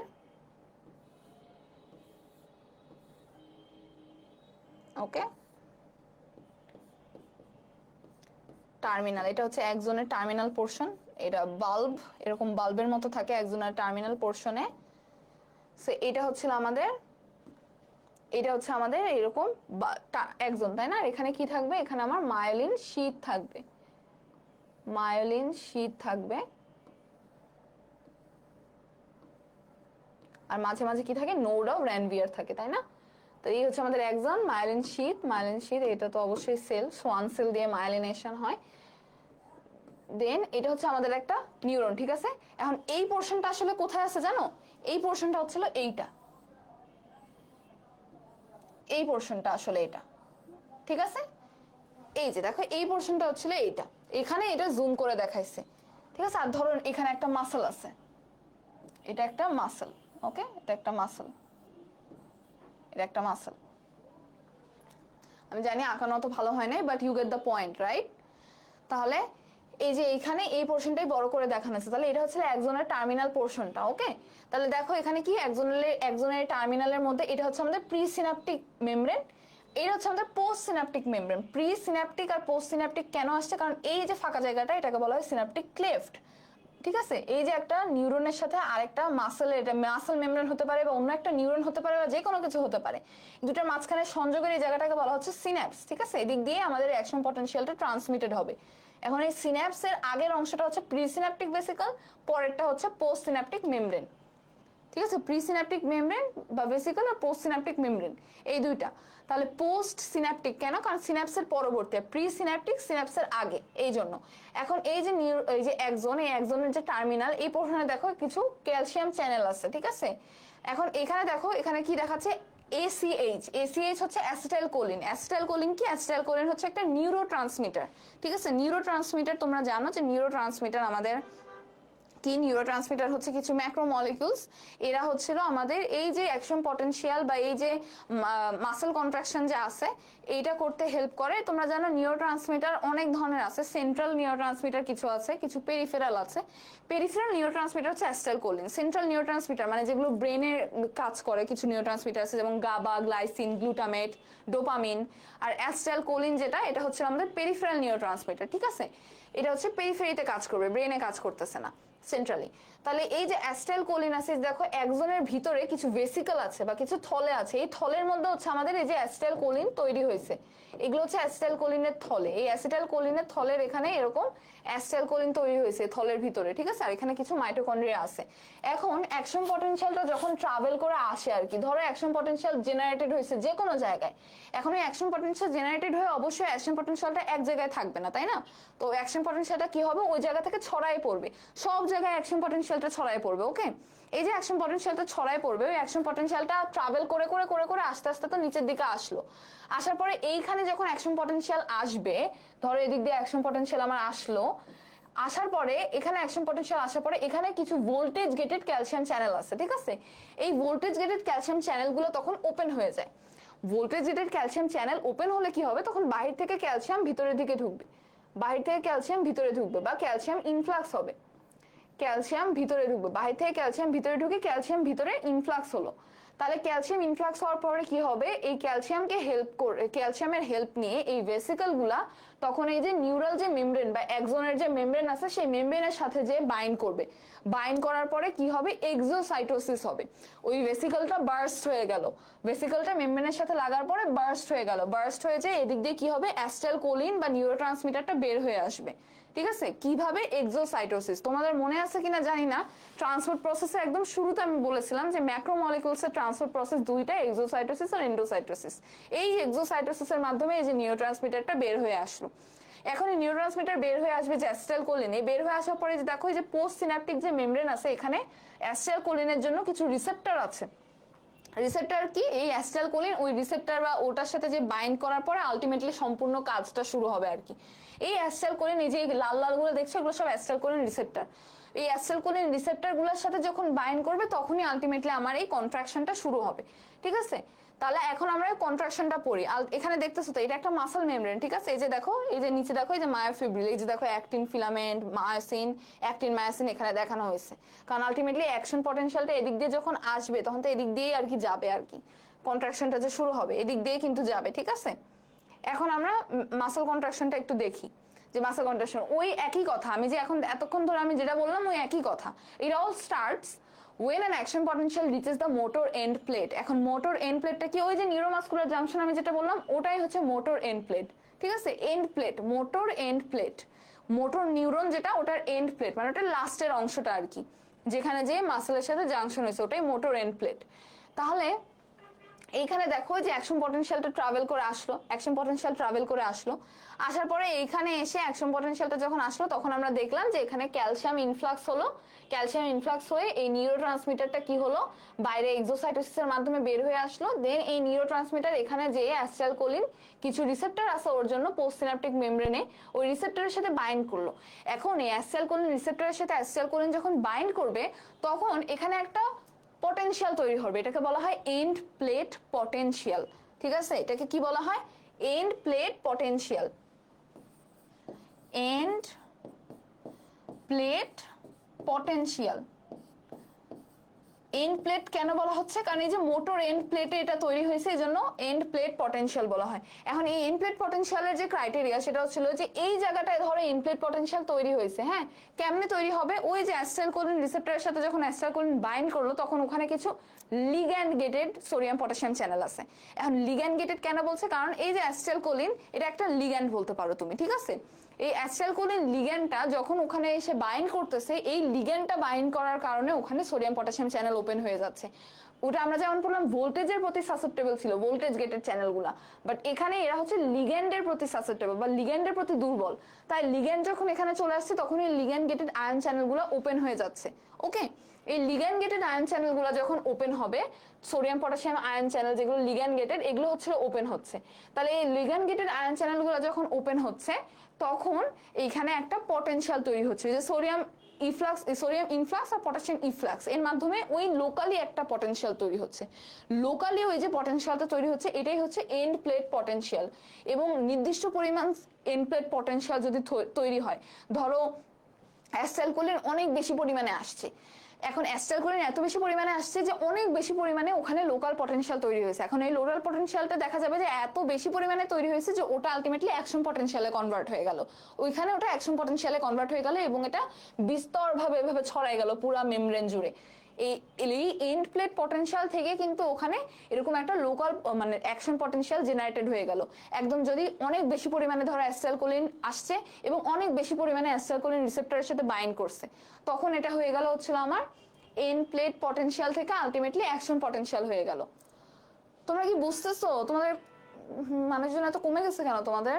আমি জানি এই পড়াটা আমি আসলে গতবারও যখন পড়িয়েছিলাম তখনও মানুষজন কেন জানি কমে গিয়েছিল। এখন এই জিনিসটা একটু বুঝতে হবে, বুঝছো? কারণ এগুলো কিন্তু তোমাদের পরীক্ষায় লাগবে। এনপ্লেট পটেনশিয়াল কি, এনপ্লেট পটেনশিয়ালের ইম্পর্টেন্স কি, ঠিক আছে? এই যে এনপ্লেট পটেনশিয়াল থেকেই যে আলটিমেটলি একসময় অ্যাকশন পটেনশিয়াল হয়ে যাচ্ছে, এটা কিন্তু ইম্পর্টেন্ট তোমাদের, ঠিক আছে? তাহলে ওই অ্যাকশন পটেনশিয়ালটা যখন জেনারেট হবে তখন এই অ্যাকশন পটেনশিয়ালটা আলটিমেটলি কিন্তু আমার মেমব্রেন জুড়ে এভাবে প্রোপাগেট হতে থাকবে, মেমব্রেন জুড়ে এটা ছড়ায় পড়বে। এই যে অ্যাকশন পটেনশিয়ালটা এভাবে আমার ছড়ায় গেল যে এখন মেমব্রেন জুড়ে, তখন এই অ্যাকশন পটেনশিয়ালটা কি হবে, ট্রাভেল করবে, তাই না? তখন এই যে দেখো এটা কিন্তু একটা টি টিউবিউল, এই যে এই জিনিসটা দেখছো না, এটা কিন্তু একটা টি টিউবিউল। কেন? কারণ এই যে সার্কুলেমার ইনভ্যাজিনেটেড পোর্শন এটা। এখন এদিক দিয়ে অ্যাকশন পটেনশিয়ালটা যখন আমার কি হবে, এদিক দিয়ে অ্যাকশন পটেনশিয়ালটা আমার যখন ট্রাভেল করতেছে তখন এইখানে অ্যাকশন পটেনশিয়াল যখন আসবে তখন এইখানে যে ক্যালসিয়াম যেগুলো যে আমার আছে ওই ক্যালসিয়ামগুলো রিলিজ হবে। এই যে এন্ডোপ্লাজমিক রেটিকুলাম টি টিউবুলের মাধ্যমে তো আলটিমেটলি ও ট্রায়াডের ওখানে গেল, তাই না? এই যে টি টিউবুলের পাশেই তো সার্কোপ্লাজমিক রেটিকুলাম টার্মিনাল সিস্টার্নি আছে। এখন টি টিউবুলের এদিক দিয়ে যখন এই অ্যাকশন পটেনশিয়ালটা এরকম করে যাবে তখন ওখানে ওই যে টার্মিনাল সিস্টার্নি যেটা আছে সেখান থেকে ক্যালসিয়াম রিলিজ হবে। টার্মিনাল সিস্টার্নি থেকে ক্যালসিয়াম রিলিজ হবে। ওই যে ক্যালসিয়ামটা যে রিলিজ হবে, এই ক্যালসিয়ামটা তখন কি করবে জানো, এই ক্যালসিয়াম আয়ন, এই যে দেখো এখানে সার্কোপ্লাজমিক রেটিকুলামে ক্যালসিয়াম দেখাচ্ছে, টার্মিনাল সিস্টেমে সার্কোপ্লাজমিক রেটিকুলাম, এখানে ক্যালসিয়াম থাকতেছে। তো এই ক্যালসিয়াম যখন এখান থেকে রিলিজ হবে, অ্যাকশন পটেনশিয়াল ওখান পর্যন্ত আসার পরে ক্যালসিয়ামটা যে ওখান থেকে রিলিজ হবে, ওই ক্যালসিয়ামটা যে বাইন্ড করবে বলো তো, ট্রপোনিনের একটা কমপ্লেক্সের সাথে বাইন্ড করবে। এখন বলো ট্রপোনিনের কোন কমপ্লেক্সের সাথে ক্যালসিয়ামটা বাইন্ড করবে, ট্রপোনিনের কোন কমপ্লেক্সের সাথে ক্যালসিয়ামটা বাইন্ড করবে, তাড়াতাড়ি বলো, যারা আসো তাড়াতাড়ি বলো, ট্রপোনিনের কোন কমপ্লেক্সটার সাথে ক্যালসিয়ামটা বাইন্ড করবে, জলদি জলদি জলদি। ট্রপোনিনের কোন কমপ্লেক্সের সাথে ক্যালসিয়ামটা বাইন্ড করবে, ট্রপোনিনের যে তিনটা কমপ্লেক্স আমরা দেখলাম আইটিসি, কোন কমপ্লেক্সের সাথে ক্যালসিয়ামটা বাইন্ড করবে, ট্রপোনিনের কোন কমপ্লেক্সের সাথে ক্যালসিয়ামটা বাইন্ড করবে। তোমরা কি মানুষজন না এই ক্লাসে? Troponin C, very good Ridwan, troponin C, exactly troponin C এর সাথে ক্যালসিয়ামটা বাইন্ড করবে। এখন দেখো ট্রপোনিন সি এর সাথে ক্যালসিয়ামটা, এই যে দেখো ক্যালসিয়াম চলে এসেছে আমাদের, ওই অ্যাকশন পটেনশিয়াল এত কিছু হলো, হওয়ার পরে ক্যালসিয়াম চলে আসছে। ক্যালসিয়াম আসার পরে কি হলো, এই যে ক্যালসিয়ামটা দেখো এখানে নর্মাল কোনো ক্যালসিয়াম আসেনি, এখানে দেখো ট্রপোনিন কমপ্লেক্সে দেখানো হয়েছে। ওকে, এই যে এইটা হচ্ছে আমাদের ট্রপোনিন সি, এই জিনিসটা হচ্ছে ট্রপোনিন সি, যে মাঝখানে যেটা আছে এটা হচ্ছে ট্রপোনিন সি, এবং এই ট্রপোনিন সি এর কিছু ক্যালসিয়াম বাইন্ডিং সাইটস আছে, এই সবুজ সবুজ গুলো হচ্ছে ক্যালসিয়াম। এখন এই ক্যালসিয়াম গুলো এই ট্রপোনিন বাইন্ডিং সাইটসে যে বসলো, তাহলে এই ট্রপোনিন বাইন্ডিং সাইটসে যে ক্যালসিয়াম গুলো আমাদের এখন বসলো। ওকে, তো এই ট্রপোনিন বাইন্ডিং সাইটে যে ক্যালসিয়াম গুলো বসলো, এই ক্যালসিয়াম গুলো তখন কি করবে, ট্রপোনিন সি এর সাথে যে বাইন্ড করবে, ট্রপোনিন সি এর সাথে বাইন্ড করার সাথে সাথে ট্রপোনিন ট্রপোমায়োসিন কমপ্লেক্সে একটু চেঞ্জ আসবে। কি চেঞ্জ আসবে, ট্রপোনিন সি এর যখনই বাইন্ড করবে তখনই ট্রপোনিন, যে ট্রপোনিন টি আছে ওকে ট্রপোমায়োসিন, ট্রপোনিন টিটা তো ট্রপোমায়োসিনের সাথে লেগে থাকে তাই না, পুরো যখন এই চেঞ্জটা আসবে তখন ট্রপোমায়োসিনকে কি করবে, এ সরাই নিবে। কোথা থেকে সরাই নিবে, ওই যে ট্রপোমায়োসিন, এই যে এগুলো হচ্ছে অ্যাক্টিভ সাইট, এই যে এই গোলগুলো দেখছি এগুলো অ্যাক্টিভ সাইট, দেখো এখানে কিন্তু অ্যাক্টিভ সাইটগুলো ঢাকা, অ্যাক্টিনের অ্যাক্টিভ সাইটগুলো দেখো এখানে ট্রপোমায়োসিন দিয়ে ঢাকা, দেখতেছো তোমরা, এই যে অ্যাক্টিভ সাইটগুলো ট্রপোমায়োসিন দিয়ে ঢাকা। ওকে, বাট এই যে এখানে একটু দেখায় ভালো করে, একটু জুম করে দেখায় তাহলে তোমাদের বুঝতে সুবিধা হবে। এই যে দেখো, এই যে এখানে যে গোল জিনিসগুলো দেখতেছো, এই যে এই জায়গাটা, এই জায়গাটা, এগুলো দেখো এগুলো কিন্তু ঢাকা, এই যে ট্রপোমায়োসিন দিয়ে এই জায়গাটা পুরো ঢাকা। ওকে, এখন যখন এই ক্যালসিয়ামটা ওই ট্রপোনিন টি এর সি এর সাথে বাইন্ড করলো, তখন কি হলো, ট্রপোমায়োসিনটা দেখো সরে গেছে, সরে যেয়ে দেখো এই যে এই ফাঁকা জায়গাগুলো এগুলো ওপেন হয়ে গেছে, এগুলো ওপেন হয়ে গেছে, এগুলো কি, এগুলোই হচ্ছে আমার মায়োসিন বাইন্ডিং সাইট, যেটা ওপেন হয়ে গেছে। ঠিক আছে, এই মায়োসিন বাইন্ডিং সাইটটা কিন্তু এই যে আমাদের ওপেন হয়ে গেল। এখন কি হবে, যেহেতু এখন বাইন্ডিং সাইটটা ওপেন হয়ে গেছে, এখন ইজিলি মায়োসিনের হেড এটার সাথে বাইন্ড করতে পারবে, এইটাই হচ্ছে আমার এখানে হবে, এটাই মাসল কন্ট্রাকশন। মায়োসিনের হেডটা যখনই এটার সাথে বাইন্ড করবে তখনই মায়োসিন, মানে তখনই হচ্ছিল এটা কন্ট্রাকশন হবে, তখনই কন্ট্রাকশন হবে। বুঝছো, বুঝতে পারছো না তোমরা কেমনে এখানে কন্ট্রাকশন হচ্ছে, যে ক্যালসিয়ামটা এসে বাইন্ড করলো ট্রপোনিন সি এর সাথে, দেন এখানে ট্রপোমায়োসিনটাকে মায়োসিন বাইন্ডিং সাইট থেকে সরাই দিল, দেন তারপরে মায়োসিন বাইন্ডিং সাইটটা যখন খুলে গেল বা আনকভার হলো, তখন মায়োসিনের হেডটা যে মায়োসিন বাইন্ডিং সাইটের সাথে যে অ্যাটাচ হবে, এবং যখনই মায়োসিন বাইন্ডিং হেডের সাথে মায়োসিনটা যে অ্যাটাচ হবে তখনই কিন্তু এরকম করে একটা কন্ট্রাকশন শুরু হবে, এবং যখনই কন্ট্রাকশন হবে তখনই সার্কোমিয়ারের লেন্থটা কমে যাবে। কারণ ধরো নর্মালি মাসলটা এভাবে আসে, এন্ড কন্ট্রাকশন হলে এরকম হয়ে যাবে না, কন্ট্রাকশন হলে এরকম ছিল, এখন কন্ট্রাকশন হলে এরকম হয়ে যাবে, তাহলে মাঝে যে সার্কোমিয়ার পোর্শনটা ওটার লেন্থ কিন্তু কমে যাবে, এটার লেন্থ কমে যাবে, তাহলে এইটাই হচ্ছিল তখন কন্ট্রাকশন হবে। এই জন্য সার্কোমিয়ারকে ফাংশনাল ইউনিট বলা হচ্ছে, কারণ এ কিন্তু ছোট বড় হওয়ার মাধ্যমে আলটিমেটলি মাসল কন্ট্রাকশনটা মেইনটেইন করতেছে। ক্লিয়ার সবার কাছে? তাহলে এটার হচ্ছে থিওরিটার একটা নাম আছে, এটাকে বলা হয় স্লাইডিং ফিলামেন্ট থিওরি।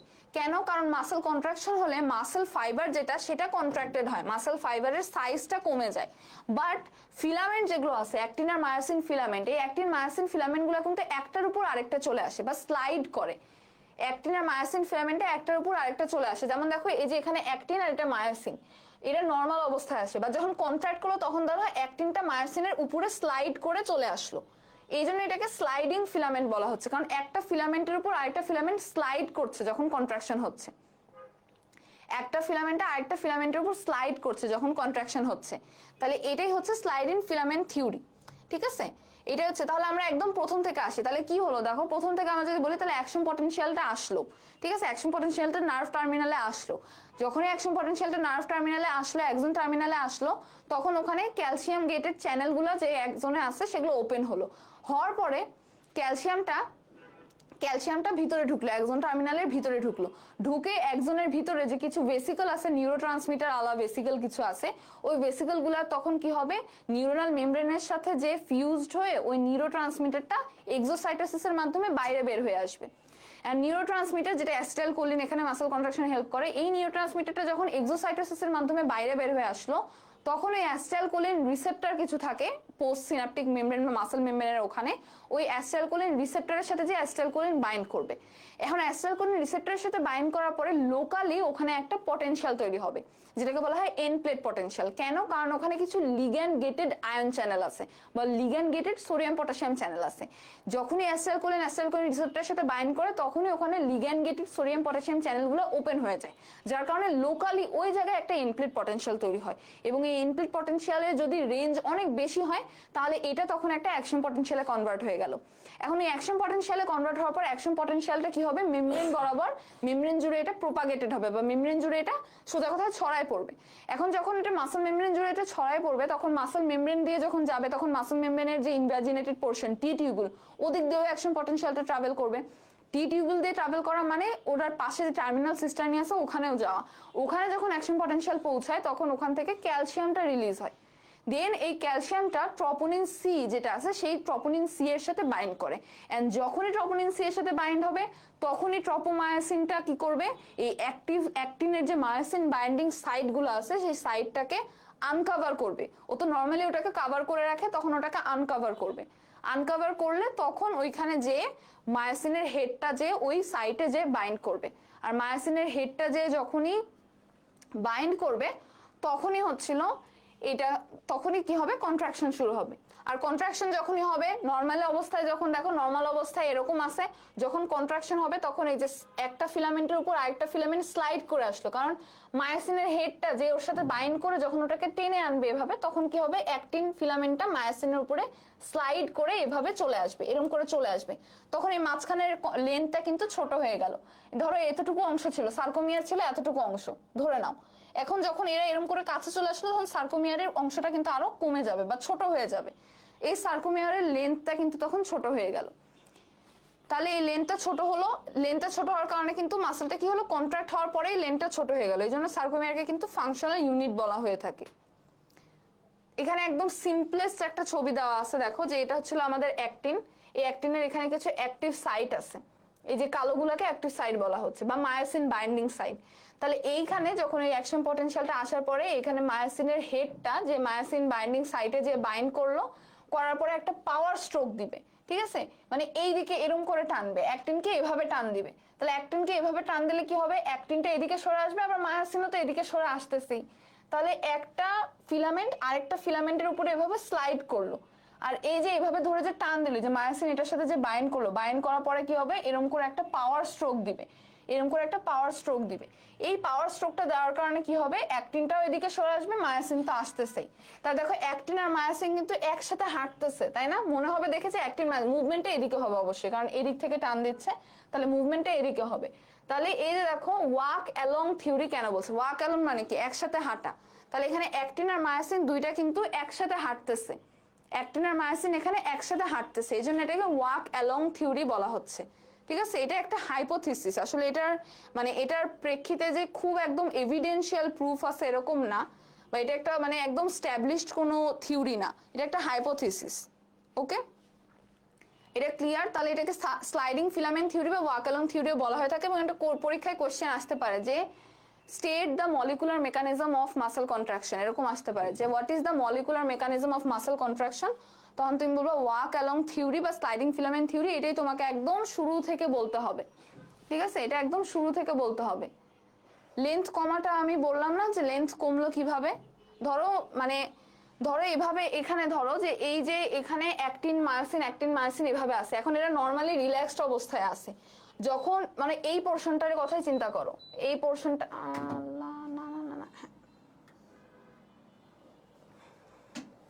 ধরো এই যে এই পোর্শনটার কথা চিন্তা করো, এই পোর্শনটা এখানে যত বড় আছে, এখন এরা যদি এরকম করে এখন কন্ট্রাকশন হলে কি হবে, এরা এরকম কাছে চলে আসবে, তাহলে এরকম করে যখন কাছে চলে আসবে তখন কি আর এইখানে এই পোর্শনটাকে আবার সেম পরিমাণ মানে সেম পরিমাণ কি এখানে থাকবে? দেখো এই পোর্শনটা ছোট হয়ে গেছে না, এই যে এইখানে কতটুকু ছিল, এইখানে এতটুকু ছিল ফাঁকা, এখানে এতটুকু ছিল, বাট এখানে এসে দেখো এই পোর্শনটা এতটুকু হয়ে গেছে। কারণ কি? কারণ কন্ট্রাকশন হয়েছে, দেন এই পোর্শনটা এখন এখানে এত বড় ছিল এই লেন্থটা, এখানে এসে এতটুকু হয়ে গেছে। তাহলে এখানে দেখো ধরো এই পোর্শনটা সার্কোমিয়ার, তাহলে সার্কোমিয়ারের ওই জায়গাটা লেন্থ ছোট হয়ে গেছে, এটা এখানে বলা হয়েছে যে কন্ট্রাকশনের কারণে লেন্থটা ছোট হয়ে যাবে। ক্লিয়ার কিনা সবাই একটু বলো। এই জিনিসটা তোমরা আবার একটু দেখে নিও, রেকর্ডের তো ক্লাস থাকবেই, ক্লাসটা আবার একটু দেখে নিতে হবে তোমাদের, কারণ আমি জানি যে এখানে আসলে অনেকগুলো কথা বলছি। সো আমি একবার যদিও বলছি পুরাটা প্রথম থেকে, তারপরে একটু বুঝতে সমস্যা হওয়ার কথা, কারণ যেহেতু প্রথম পড়তেছো কোনো সমস্যা নাই, বাট নামটা কিভাবে আসলে এটা একটু তোমরা দেখো যে স্লাইডিং ফিলামেন্ট কেন বলা হচ্ছে, কারণ একটা ফিলামেন্টের উপর আরেকটা ফিলামেন্ট স্লাইড করতেছে। আর ওয়াক অ্যালং কেন বলা হচ্ছে, কারণ এই কন্ট্রাকশনের সময় মনে হচ্ছে যে মায়োসিন আর অ্যাক্টিন একসাথে হাঁটতেছে, দুজন একসাথে হাঁটতেছে। এই প্রশ্নগুলোর মার্ক দেখা যায় যে 5 মার্কেরই হয়, 5 মার্কের হয় সাধারণত, এই প্রশ্নগুলোর মার্ক 5 মার্কের হয়। এই 5 মার্কের কোশ্চেনের জন্য তুমি ফ্লো চার্ট দিবা। তুমি রিটনের সময় এরকম একটা বড় কোশ্চেন যদি আসে, দেখো তুমি ওটা যদি প্যারাগ্রাফ হিসেবে লিখতে চাও, তোমার কিন্তু টাইমও বেশি লাগবে, প্লাস ওই প্যারাগ্রাফ কিন্তু টিচারের পড়ার মন মানসিকতা ওরকম থাকবে না। সো তোমার যদি এরকম মাসল কন্ট্রাকশনের মেকানিজমটা একদম টপ টু বটম তোমার কাছে জানতে চায়, তাহলে তুমি সুন্দর একটা ফ্লো চার্ট দিয়ে দিবা। ফ্লো চার্ট দিয়ে কি কি হচ্ছে সেটা জাস্ট নর্মালি ফ্লো চার্ট হিসেবে দিয়ে দিবা, যে এই যে action potential comes to the terminal end of the axon, then তারপরে ওখানে হচ্ছিল অ্যাকশন পটেনশিয়ালের কারণে voltage gated calcium channel opens, calcium influx occurs বা calcium enters into the axon terminal, then exocytosis occurs and the acetylcholine or neurotransmitter gets outside of the axon terminal. Then তারপর ওখানে বলবা যে acetylcholine then binds to the acetylcholine receptor on the postsynaptic membrane. Then ওখানে বলবা যে after binding there is the generation of end plate potential on the membrane. When the end plate potential is high, then action potential is generated over there and action potential is propagated along the membrane. তারপরে বলবা যে মেমব্রেনের ওখানে গেল, তারপর বলবা action potential travels through the membrane and when action potential travels to the T-tubule and terminal cisternae, calcium is excreted from the terminal cisternae, or calcium comes out from the terminal cisternae. Then calcium binds to the troponin C. Then after binding there is a change in the troponin tropomyosin complex which makes the tropomyosin uncover the myosin binding site. এভাবে just নিজে থেকে বুঝে বুঝে যা যা এখানে বুঝছো ওটাই জাস্ট ইংলিশে এরকম ফ্লো চার্ট হিসেবে তীর চিহ্ন দিয়ে দিবা। ওই ফ্লো চার্ট দেখেই টিচার বুঝে যাবে যে তুমি আসলে এই মলিকুলার মেকানিজমটা বুঝছো কি বুঝো নাই, আর মাসল কন্ট্রাকশন মেকানিজমটা বুঝছো কি বুঝো না। আর এই মাসল কন্ট্রাকশনের পুরো মেকানিজমটা কিন্তু পরীক্ষার কোশ্চেনে আসে, এরকম একটা কোশ্চেনে আসে যে state the molecular mechanism of muscle contraction, অথবা বলেও দিতে পারে যে what is the sliding filament theory of muscle contraction, অথবা what is the walk along theory of muscle contraction, এটা কিন্তু আসতে পারে। ক্লিয়ার সবার কাছে? যদি ক্লিয়ার থাকে তাহলে আজকে এই পর্যন্তই। তোমাদের একটা হোমওয়ার্ক দিব, সেটা হচ্ছে what is muscle tetany. What is muscle tetany এটা তোমরা বলবা আমাকে, নেক্সট ক্লাসে বলবা। নেক্সট ক্লাস মানে কালকেই ক্লাস আছে, কালকে না সরি বৃহস্পতিবার ক্লাস আছে, নেক্সট ক্লাস বৃহস্পতিবার, আজকে তো মঙ্গলবার। সো মাসল টিটানি কি এটা তোমরা বলবা আমাকে, যে হোয়াট ইজ মাসল টিটানি, এটা তোমরা খুঁজে বের করবা, গাইটন থেকে খুঁজে বের করবা, এবং দেখবা যে গাইটনে, কারণ অবভিয়াসলি আমি তো আসলে এক ক্লাসে অনেক টপিক দেখা যাবে যে বাদ গেছে, হয়তো 2-1টা টপিক হয়তো বাদ গেছে। তো যে টপিক তোমার কাছে মনে হবে যে বাদ গেছে সেই টপিকটা আমাকে এসে বলবা যে আপু এই টপিকটা বাদ গেছে, বুঝি নাই, নেক্সট ক্লাসে তখন আমি ওটা পড়াই দিব। সবার কাছে ক্লিয়ার কিনা একটু বলো। যদি সবার কাছে ক্লিয়ার হয় তাহলে আজকে এই পর্যন্তই। আমার মনে হয় এই ক্লাসটা তোমাদের আবার দেখা লাগবে, কারণ লাস্টের দিকে যেহেতু অনেকে আসলে চলে গেছে ভয়ের চোটে আমার মনে হয়, কারণ অনেক অনেক অনেক কথা ছিল আসলে এখানে। যাই হোক, আজকে তাহলে এই পর্যন্তই। সবাই ভালো থাকো, সুস্থ থাকো, আর এই ক্লাসটা আবার দয়া করে ভালো করে করে নিও, যারা করো নাই রেকর্ডেড ক্লাস ভালো করে করে নিও। মাসল কন্ট্রাকশন অনেক অনেক ইম্পর্টেন্ট। আর এই 3 দিন ধরে যা পড়ালাম, 3 দিন না 2 দিন ধরে যা পড়ালাম, ট্রান্সপোর্ট, পটেনশিয়াল, মাসল কন্ট্রাকশন, তিনটাই খুবই খুবই ইম্পর্টেন্ট। মানে জেনারেল ফিজিওলজির মধ্যে 3টা আইটেম অনেক ইম্পর্টেন্ট, এবং এখান থেকে কোয়েশ্চেন আসে, টার্মেও আসে, প্রফেও আসবে, আর প্রফে আসতেও পারে, নট আসবে, আসতেও পারে, বাট ভাইভাতে ধরবে। হ্যাঁ, আজকের পড়াটা একটু টায়ার্ড ছিল, আসলে টায়ারিং ছিল, বাট তোমরা যারা লাস্ট পর্যন্ত ছিল তোমাদেরকে অনেক অনেক ধন্যবাদ, তোমরা অনেক ধৈর্যশীল। আজকের মতো তাহলে এখানেই থাকুক, সবাইকে আল্লাহ হাফেজ, টাটা বাই বাই, সবাই সুস্থ থাকো, ভালো থাকো, বাই বাই। হ্যাঁ, বন্ধ করে দেন, বন্ধ করে দেন। শেষ। I had to class now, that please.